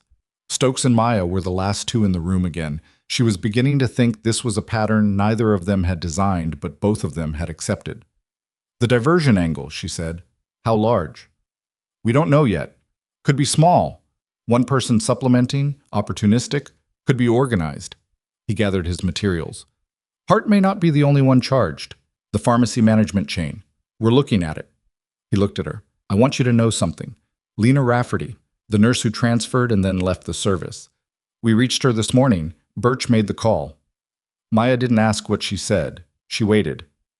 She cried, Stokes said simply. When Birch told her what was happening, she just cried. Maya didn't respond to that right away. She let it sit where it had been placed. Thank you, she said finally. He nodded, picked up his cover. Monday, when you go back in, it'll be different. I know. Not perfectly different. There will be people who, I know, she said again. She wasn't being dismissive. She genuinely knew. Institutions didn't transform in a week. There would be people who resented what had happened, who privately blamed her for the disruption, who would be coolly professional forever after in the way that was its own kind of message. I can work with that. You've been working with that for 4 years. Yes, she stood. But now it's documented. Something shifted in his expression. Not quite a smile. The thing that a smile was made of, before it became one. It is, he said. What? Monday came the way Mondays come after a significant thing. Not transformed, not gentle, just there. Present, requiring engagement. Maya drove to the installation at 0645, parked in her usual spot, and walked through the east entrance because the west entrance hesitated, and she didn't have patience for it today. Her badge scanned clean. The terminal logged her presence. She went to the break room first, made coffee in the machine that needed cleaning, and stood at the window and drank half of it while the morning light worked at being something warmer than it managed. 3 nurses she worked with regularly came in at different times and said good morning with varying degrees of the specific awkwardness people carry when they aren't sure what a situation requires of them. Maya responded normally and let the awkwardness move through without attaching to it. Trask arrived at 0720 and said, Feltz got discharged yesterday afternoon. His mother drove him home. She poured her own coffee. He asked me to tell you he said thanks. He doesn't need to thank me. I told him you'd say that. He said to tell you anyway. Maya finished her coffee, rinsed the cup. The morning round started at 0800, and she was in the rhythm of it within the first 20 minutes. The known and familiar labor of the work, patient assessments and chart reviews, and the particular quality of attention that clinical nursing required, which was total and precise and left no room for anything that wasn't directly relevant to the person in front of you. This was the thing people outside medicine rarely understood about it. The work itself was not complicated by the surrounding chaos. The work was the work. A wound needed assessment. A medication needed logging. A patient needed someone to actually read what their chart said instead of assuming. She did these things. She had always done these things. That hadn't changed and wasn't going to. At 11:30, she was in the corridor outside room 214 when Colonel Hartfield appeared. He was alone, in service uniform, and he had the look of a man who had rehearsed something but was no longer certain the rehearsal was adequate. Ms. Voss, he said. Colonel? He stopped a few feet away. The corridor was not empty. There were personnel moving at either end, and she thought he had probably chosen this moment and location deliberately, in the way of someone who wanted witnesses to the fact of the conversation without witnesses to its content. I owe you a statement, he said. I was aware of the first and second complaint.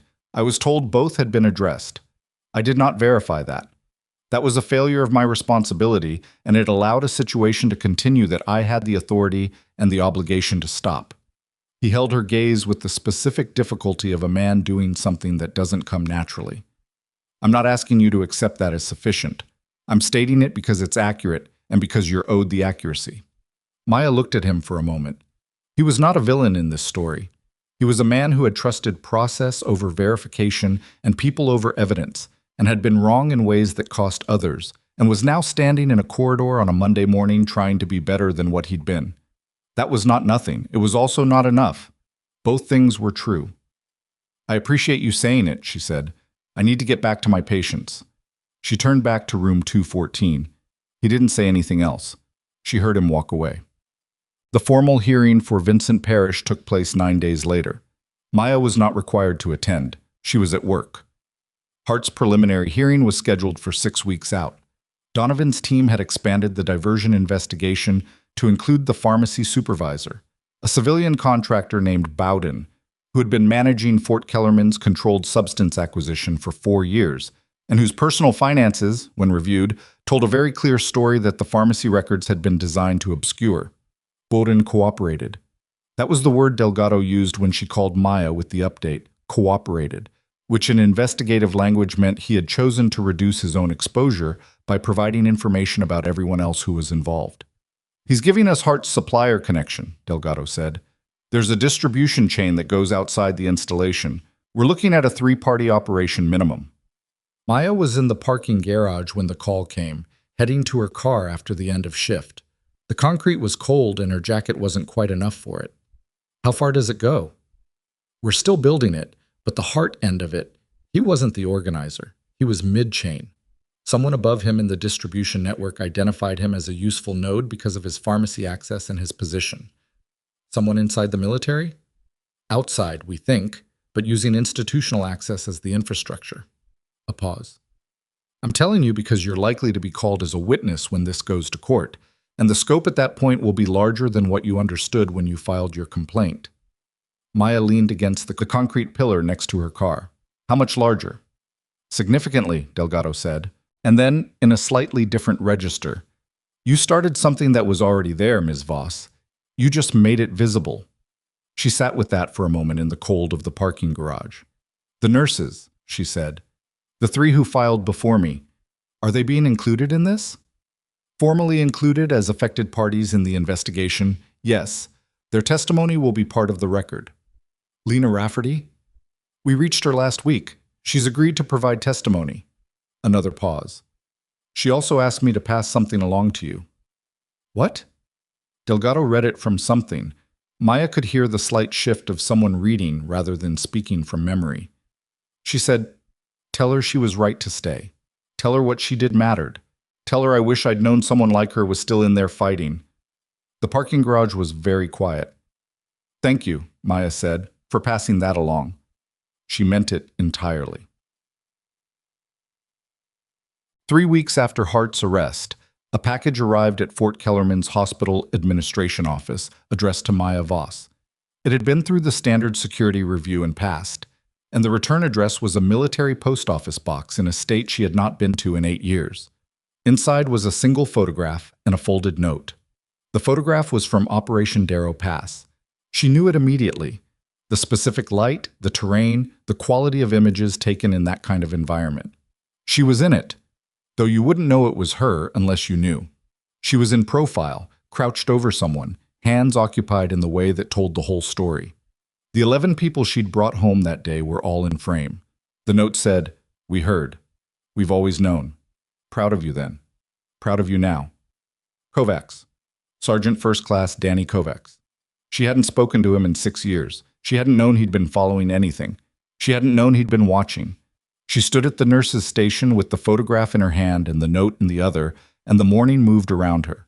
The call system, the cart in the hallway, Trask asking someone a question 2 rooms over, and she let herself feel the full weight of it without doing anything about it. Then she put both the photograph and the note into her bag, logged back into the patient management system, and went back to work because there was a post-op patient in room 208 whose drain output had increased overnight and whose chart had 3 separate flags that nobody had formally connected yet, and connecting them was her job. And she was good at her job, and that had always been the point. But at 1:55, when Stokes appeared unannounced at the nursing station, not for a meeting, not for a briefing, just there in the building, in the way that senior officers sometimes moved when they were doing something that didn't fit a calendar entry, and he set a sealed envelope on the station counter and said quietly, "Read that when you have a moment. Not now, when you're ready," and walked back out the way he came. Maya looked at the envelope. Her name was on the front in handwriting she didn't recognize. Below it was a case number she did recognize, the IG file number from Birch's office that corresponded to her initial complaint. Below the case number was a classification marking that shouldn't have been on anything connected to a complaint she'd filed as a civilian hospital employee. She picked it up, turned it over. The seal was intact, and the seal bore a stamp from a federal office she had last seen on paperwork she'd signed 8 years ago when she separated from a unit whose name did not appear in any publicly accessible military directory. Her hands were steady. They were always steady. But something had shifted in the air of the room, and Trask, 3 feet away, looked up from her chart and looked at Maya's face and said, "What is it?" Maya set the envelope down carefully. "I don't know yet," she said. She opened the envelope at 1740, in the break room after her shift ended, when the building had quieted to its evening configuration, and Trask had gone home, and the corridor outside was empty enough that she could sit without anyone needing something from her. She made coffee first. The machine still needed cleaning, and the coffee still tasted like it. She sat down with it at the table in the corner, set the envelope in front of her, and opened it the way she opened anything important, without ceremony, because ceremony was a way of making yourself feel the weight before you knew what you were actually carrying. Inside was a 4-page document and a cover letter on IG letterhead signed by Donovan. She read the cover letter first. It informed her, in the careful language of federal official correspondence, that a review of her service record in connection with the ongoing investigation had identified a discrepancy between her separation documentation and a classified operational record filed under the unit designation she had belonged to. The discrepancy had been reviewed by a multi-agency panel. The panel had determined that her separation, while voluntary, had been processed under a service classification that did not accurately reflect the nature or outcome of her final operational assignment. She turned to the 4 pages. The first 2 were a redacted summary of Operation Darrow Pass. Most of the operational specifics were blacked out, which she expected. What was not blacked out was the outcome assessment. 11 personnel extracted alive, 0 friendly casualties, threat neutralization accomplished under conditions assessed as exceeding standard operational parameters. And at the bottom of the assessment, under the heading Contributing Personnel, her name appeared with a rank designation she had last used 8 years ago and a notation that read, "Exceptional performance under fire, action directly causative of mission success." She had never seen that document. She had not known it existed. She sat with that for a moment and felt something complicated move through her. Not pride, exactly. Something older and heavier than pride. The feeling of having been seen, finally, in a file, by people who had been there and had written it down and then filed it somewhere she couldn't access, and it had sat there for 8 years while she drove a 7-year-old Civic to a hospital and treated wounds and overcooked pasta and wrote 340 pages of personal logs in the quiet certainty that the truth of a thing didn't require an audience to be real. She turned to the 3rd page. It was a formal correction of record, signed by a 2-star whose name she recognized from her active duty years. It restated her separation with a modified classification reflecting her operational contribution. It was not a reinstatement. She had not asked for one and did not want one. It was simply a correction, the record saying what the record should have said, 8 years late, because someone had finally looked at it honestly.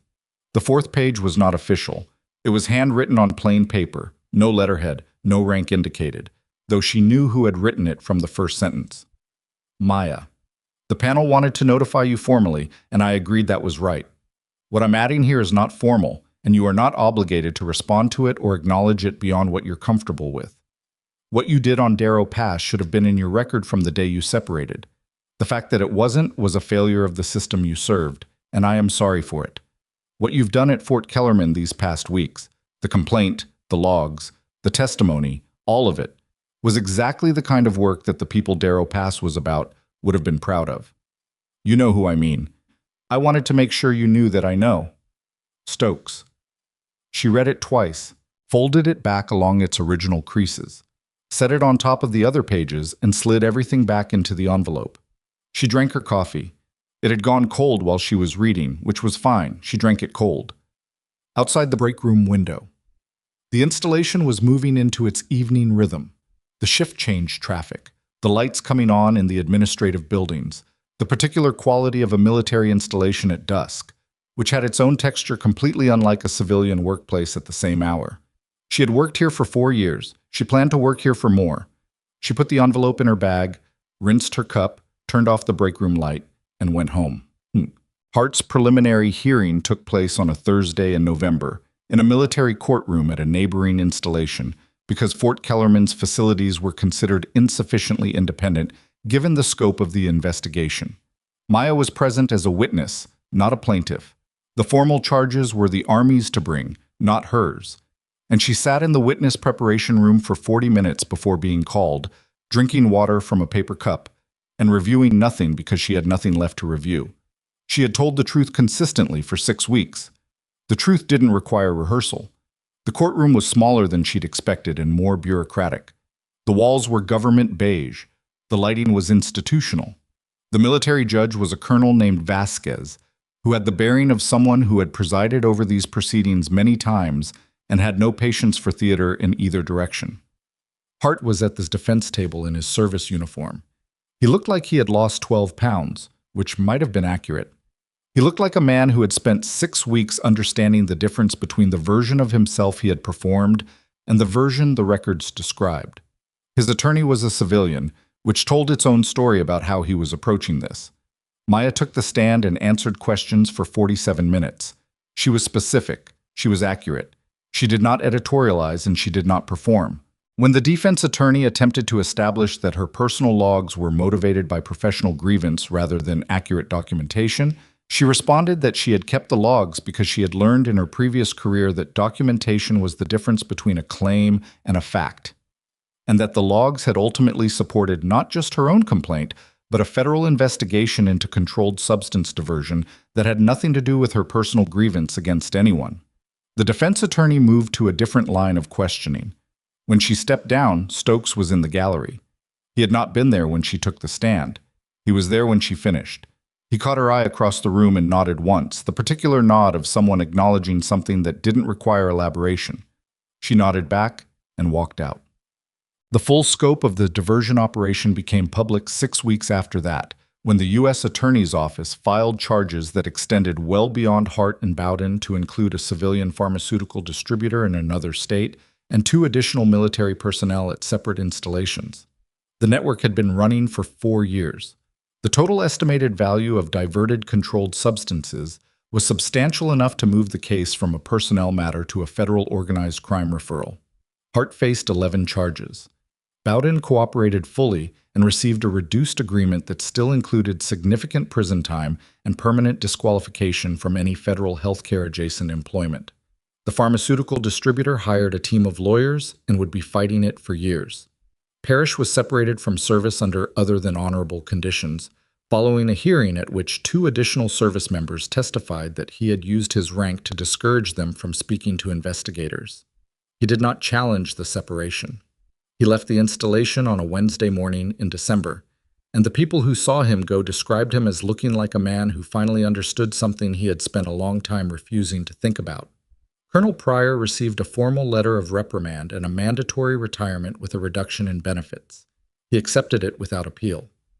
Maya didn't know if that represented remorse or pragmatism, and she decided she didn't need to figure out which. Hartfield was cleared of direct involvement but received a formal finding of supervisory negligence in the investigation's final report. He would retire at the end of the fiscal year, 18 months earlier than he had planned. He sent Maya a formal letter, typed 2 paragraphs appropriate in tone, acknowledging her role in the investigation's outcome.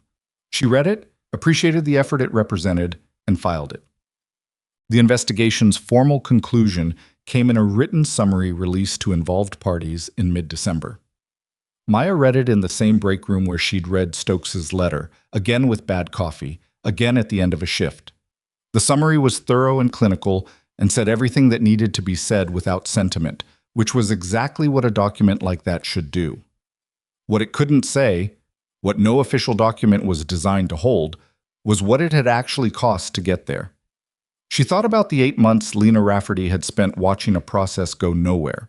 The specific texture of that, the wearing down of filing and waiting and being told it was being handled, the corrosion of confidence that happens when an institution tells you systematically that what you experienced isn't quite what you think it is. She thought about the other nurses whose complaints had been redirected and filed and silenced, not through dramatic suppression, but through the quieter cruelty of being processed into irrelevance. She thought about Feltz, whose recovery from the adverse event had been complete, and whose discharge had been handled by a different physician, and who had sent her a handwritten card in November that said simply, "I don't fully understand what happened, but I understand enough to say thank you. She had put that card in the same place she kept Kovach's photograph and Stokes's handwritten note. Not on display. In a box on her bookshelf at home, a box of things that had been said and done that she wanted to keep somewhere physical because she was a person who needed some things to have weight and form rather than existing only in a file. Lena Rafferty came to Fort Kellerman in January. She had driven 8 hours. She arrived on a Saturday morning, which meant Maya was not on shift, and they met at a diner 4 miles from the installation gate, the kind of place that has been in operation for decades and serves eggs in portions that suggest the menu was designed during a different era. Rafferty was 41, compact, with the bearing of someone who had been through something that had restructured them at a foundational level and was still figuring out the new architecture. She had left military nursing and was now working at a civilian hospital in a mid-sized city, which was good work, she said, and she meant it. But she said it the way people describe something that is adequate and honest rather than something that lights them up. They ordered coffee and eggs and ate most of it, and the conversation moved the way conversations move between people who have never met but share a significant amount of the same story, carefully at first, then with increasing directness as they confirmed that the other person was handling it honestly. I should have filed again, Rafferty said at one point. She wasn't performing contrition. She was doing the thing where you look at a past decision with the information you have now. After the first one went nowhere, I should have escalated. You did what you could with what you had at the time, Maya said. That's not a criticism of you. The system was designed to absorb your complaint and continue operating. That's not a personal failure. No, Rafferty said, but I still left. You did, and I understand why. Do you? She looked at Maya directly. Do you understand how close I was to filing a fourth complaint, and then thinking, what's the point? You're the one who stayed. That's a real difference between us. Maya thought about how to answer that honestly. I stayed partly because I'm stubborn in a way that isn't always healthy, she said, and partly because I had a previous life that taught me how to wait for the right moment without going under while you wait. That's not virtue. That specific training applied to a different circumstance. Rafferty considered that. It still worked. It worked because the conditions were finally right for it to work. If Stokes hadn't shown up at that range, if he hadn't already been looking at this installation, my complaint goes into the same file as yours. You don't know that. I don't. But I know I'm not going to take more credit for the outcome than the outcome justifies. Rafferty smiled at that. Not a big smile, the kind that means I recognize you. You're annoying, she said, in the best possible way. Maya drank her coffee. What are you going to do next? I've been asked to consult with the IG's office on the complaint process review. They're looking at restructuring how medical personnel complaints are handled at military installations. She paused. I haven't said yes yet. Why not? Because I'm not sure if I want to walk back into that system, even from the outside. Maya thought about what she'd said to Stokes in the conference room the first day. I left because I wanted my next mission to be about bringing people home. She had meant it. She still meant it. But she was also sitting here, eating eggs in a diner on a Saturday, because a mission she hadn't planned for had happened anyway, and she had chosen to see it through. You don't have to decide yet, she said. But if you do say yes, they should know what they're getting. They'd be getting someone who understood what it costs from the inside. That's not a consultant. That's expertise. Rafferty was quiet for a moment. Then she said, Birch called me before Donovan did. She didn't have to do that. Technically, it was a federal contact. She could have let Donovan's team make the first call. But she called first. She said she wanted me to hear it from someone who'd been working the inquiry, not from a federal agent reading off a case summary. That was her choice, Maya said. It mattered. Rafferty looked at her plate. Things like that matter more than people think they do. The difference between someone calling because it's procedure and someone calling because they think you deserve to hear it from a human first. She looked up. That's the part the process reform needs, someone who understands the human part. Maya didn't say anything else on that subject. She didn't need to. The argument had made itself. They split the check. They walked out into the January cold together. Not warm yet, the light still doing that pale committed-to-nothing thing it did in winter, and stood in the parking lot for a moment with the particular ease of people who had accomplished something by simply being honest with each other. Will you come back? Maya asked. Not to Fort Kellerman, necessarily, just back. To the work. Rafferty looked at the sky for a second. Yeah, she said. I think so. A pause. It's still the job I'm good at. Then that's what matters. They drove in separate directions. Maya took the long way home, along the route that passed the private range 40 minutes from the installation, and she didn't stop, but she noted it the way she always noted it, with the quiet acknowledgement of something that was part of who she was, and had always been both simple and complicated, and was not something she needed to explain to anyone. In February, the nursing staff at Fort Kellerman's hospital wing received a formal communication from the hospital administration under interim director Dr. Carla Nwosu, who had been appointed to lead the clinical restructuring while a permanent director was recruited, announcing the implementation of a new complaint and escalation protocol for clinical support staff. The protocol included an independent review track that bypassed the departmental hierarchy, mandatory response timelines, and a requirement that all complaint dispositions be reported to an external oversight contact. It also included, in an appendix, a formal acknowledgement that the previous complaint structure had failed multiple staff members over a period of years, and that the institution bore responsibility for those failures. Maya read the acknowledgement 3 times. It was not perfect language. It had clearly been reviewed by legal counsel, and some of its edges had been softened, but the core of it was real. Someone had made the decision to put the truth in writing and distribute it to the staff, which was a different thing from settling a complaint quietly and moving on. And it cost the institution something, and they had done it anyway. She saved a copy of it, put it in the box with the photograph and the notes. The 1,000-yard range at Fort Kellerman held its next qualification event in March. Maya was not registered. She was working her regular shift. At 11:42, she received a text from an unknown number that turned out to be Corporal Feltz, who had apparently gotten her number from Trask with Trask's complete lack of apology for sharing it. The text said, "There's a small plaque at the 1,000-yard marker. It was put there this morning. I thought you should know." She stared at it for a moment. "What does it say?" she typed back. A minute passed. Then a photo arrived, slightly blurry, taken at an angle, the morning light coming off it in a way that made it hard to read. She zoomed in. The plaque was simple brushed metal.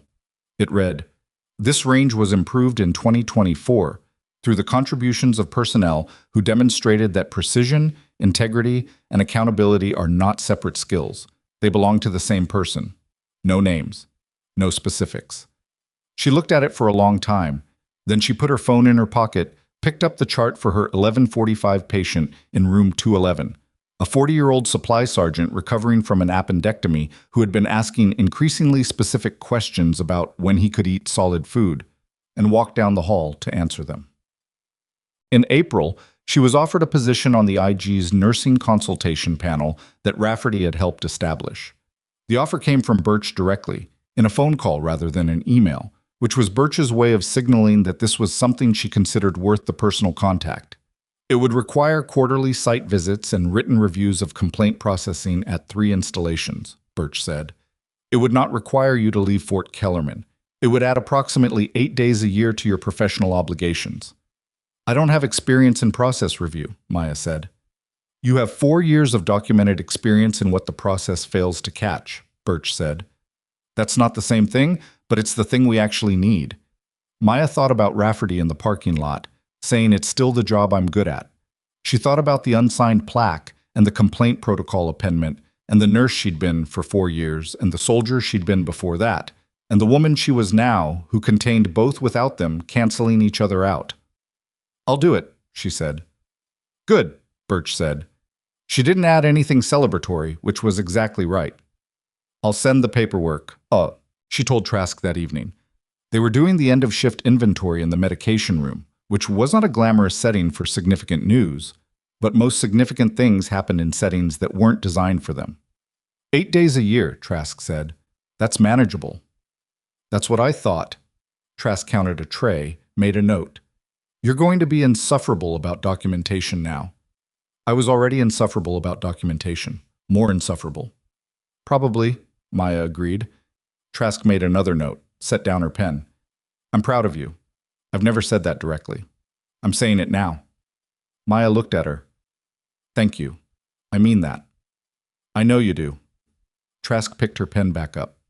Okay, I need you to count the 5 mg hydromorphone because I refused to touch that tray after everything that happened, and I need another set of eyes on it anyway. That's fair, Maya said, and counted. That. What she thought about later, much later, in the quiet of her apartment on a night in May when the windows were open for the first time and the air smelled like something trying to be spring, was not the shot. People kept coming back to the shot in conversations, in the way colleagues referenced it, in the indirect manner of people who don't want to make something too large but can't quite let it go either. She understood why. It was visible. It was concrete. It was the thing that had a sound and a result and a monitor that flashed a confirmation at 1,000 yards. But the shot had taken 4 seconds. The work before it had taken years. The logs had taken 3 years of Tuesday nights and early Saturday mornings and moments after bad shifts when she was tired enough that writing accurately required an actual act of will. The complaint had taken 37 careful minutes at a computer, one session, no drafts, because she had rehearsed it so many times in her head that the words came out already right. The testimony had taken weeks of sitting in rooms and answering questions honestly about things that were uncomfortable to describe without softening them. None of that made a sound. None of it had a result you could see on a monitor, but all of it was the actual thing. She had a thought sitting there that she did not say aloud to anyone because it would have sounded like a manifesto, and she was not a manifesto kind of person. But she thought it clearly enough that it was worth holding on to. The people who dismiss you are counting on your silence. They depend on it. They build entire systems designed to produce it. Through discouragement, through procedural delay, through the steady erosion of your conviction that what you know to be true is actually worth the cost of saying out loud. And for a long time, it works, because the cost is real, and the silence is easier. And the people doing the dismissing are usually in positions where they can make things very uncomfortable for people who don't comply with the silence. But the silence doesn't make the truth disappear. It just delays it. And sometimes, not always, not neatly, not without cost, someone decides the delay has gone on long enough and writes it down instead. She had written it down. That was all she had done. And it had mattered in ways she hadn't anticipated and couldn't entirely control and wouldn't have changed if she'd had the chance to go back. She didn't consider herself a hero. She considered herself someone who had learned specific skills in a previous chapter of her life, applied them to the chapter she was actually living, and refused to pretend that what she knew to be true was something other than what it was. That was it. That was the whole thing. Outside the window, something rustled in the tree across the street. A bird starting early or finishing late. She couldn't tell which, and in the dark it didn't matter. She listened to it for a minute before it stopped. She had a shift in the morning, a post-op patient whose chart she'd already reviewed and whose trajectory she felt reasonably good about, though she'd learned a long time ago not to feel too good about any trajectory until it had proven itself. A new admission scheduled for 0800 whose history she hadn't read yet and would read before she saw him, because that was how you treated a person. You read what you could before you arrived, so that when you arrived you were already seeing them and not just starting to. She closed the window, went to bed, woke up at 0545 before the alarm, which was what her body did on workdays regardless of what she told it, and lay still for a few minutes in the early quiet, and then got up, because there was work to do, and she was the kind of person who got up and did it. The Civic started on the first try. She drove to work in the thin spring light, coffee in the cup holder, badge on the lanyard, and the private range marker going past at the 40-minute point the way it always did. Noted, acknowledged, part of who she was, no longer requiring explanation to anyone, including herself. The east entrance didn't hesitate when she badged in. The terminal logged her presence. The corridor was quiet in the pre-shift way she had always found useful, the building giving itself over to the work before the work officially began. She read the new admissions chart at the nurse's station. His name was Private First Class Joel Warwick, 22, post-trauma knee repair, transferred from the outlying clinic, no known allergies, a history of non-compliance with post-op rest instructions that was documented with the patient exasperation of at least 2 previous clinical staff members. She made a note about how she would approach that conversation, not by repeating what the previous staff had said, by starting from what he was actually worried about, which was almost never what the documented non-compliance looked like on the surface. That was the thing about people. They were always more complicated than the chart. And the chart was always more complicated than the diagnosis. And the diagnosis was always more complicated than the complaint that had generated it. She had learned to work all the way down. Trask arrived at 0720 with coffee and the expression of someone who had slept adequately and was prepared to be functional, which was the best you could reasonably ask for on a Tuesday. "How's the new admission?" she asked, nodding toward Warwick's room. "Chart says difficult," Maya said. "Chart's probably half right." "Your favorite kind." "Every kind is my favorite kind," Maya said. "That's the job."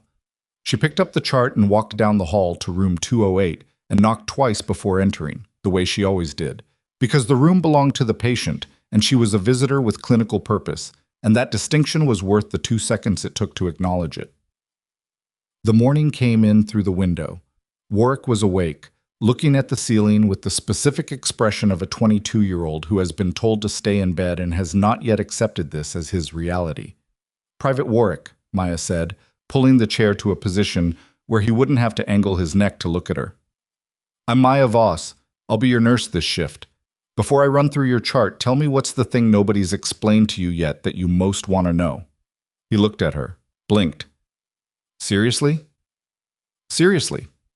He thought about it for a moment, actually thought about it, which was already a better start than the chart had suggested. "How long before I can run again?" "Okay," she said, "let's talk about that honestly." And she did.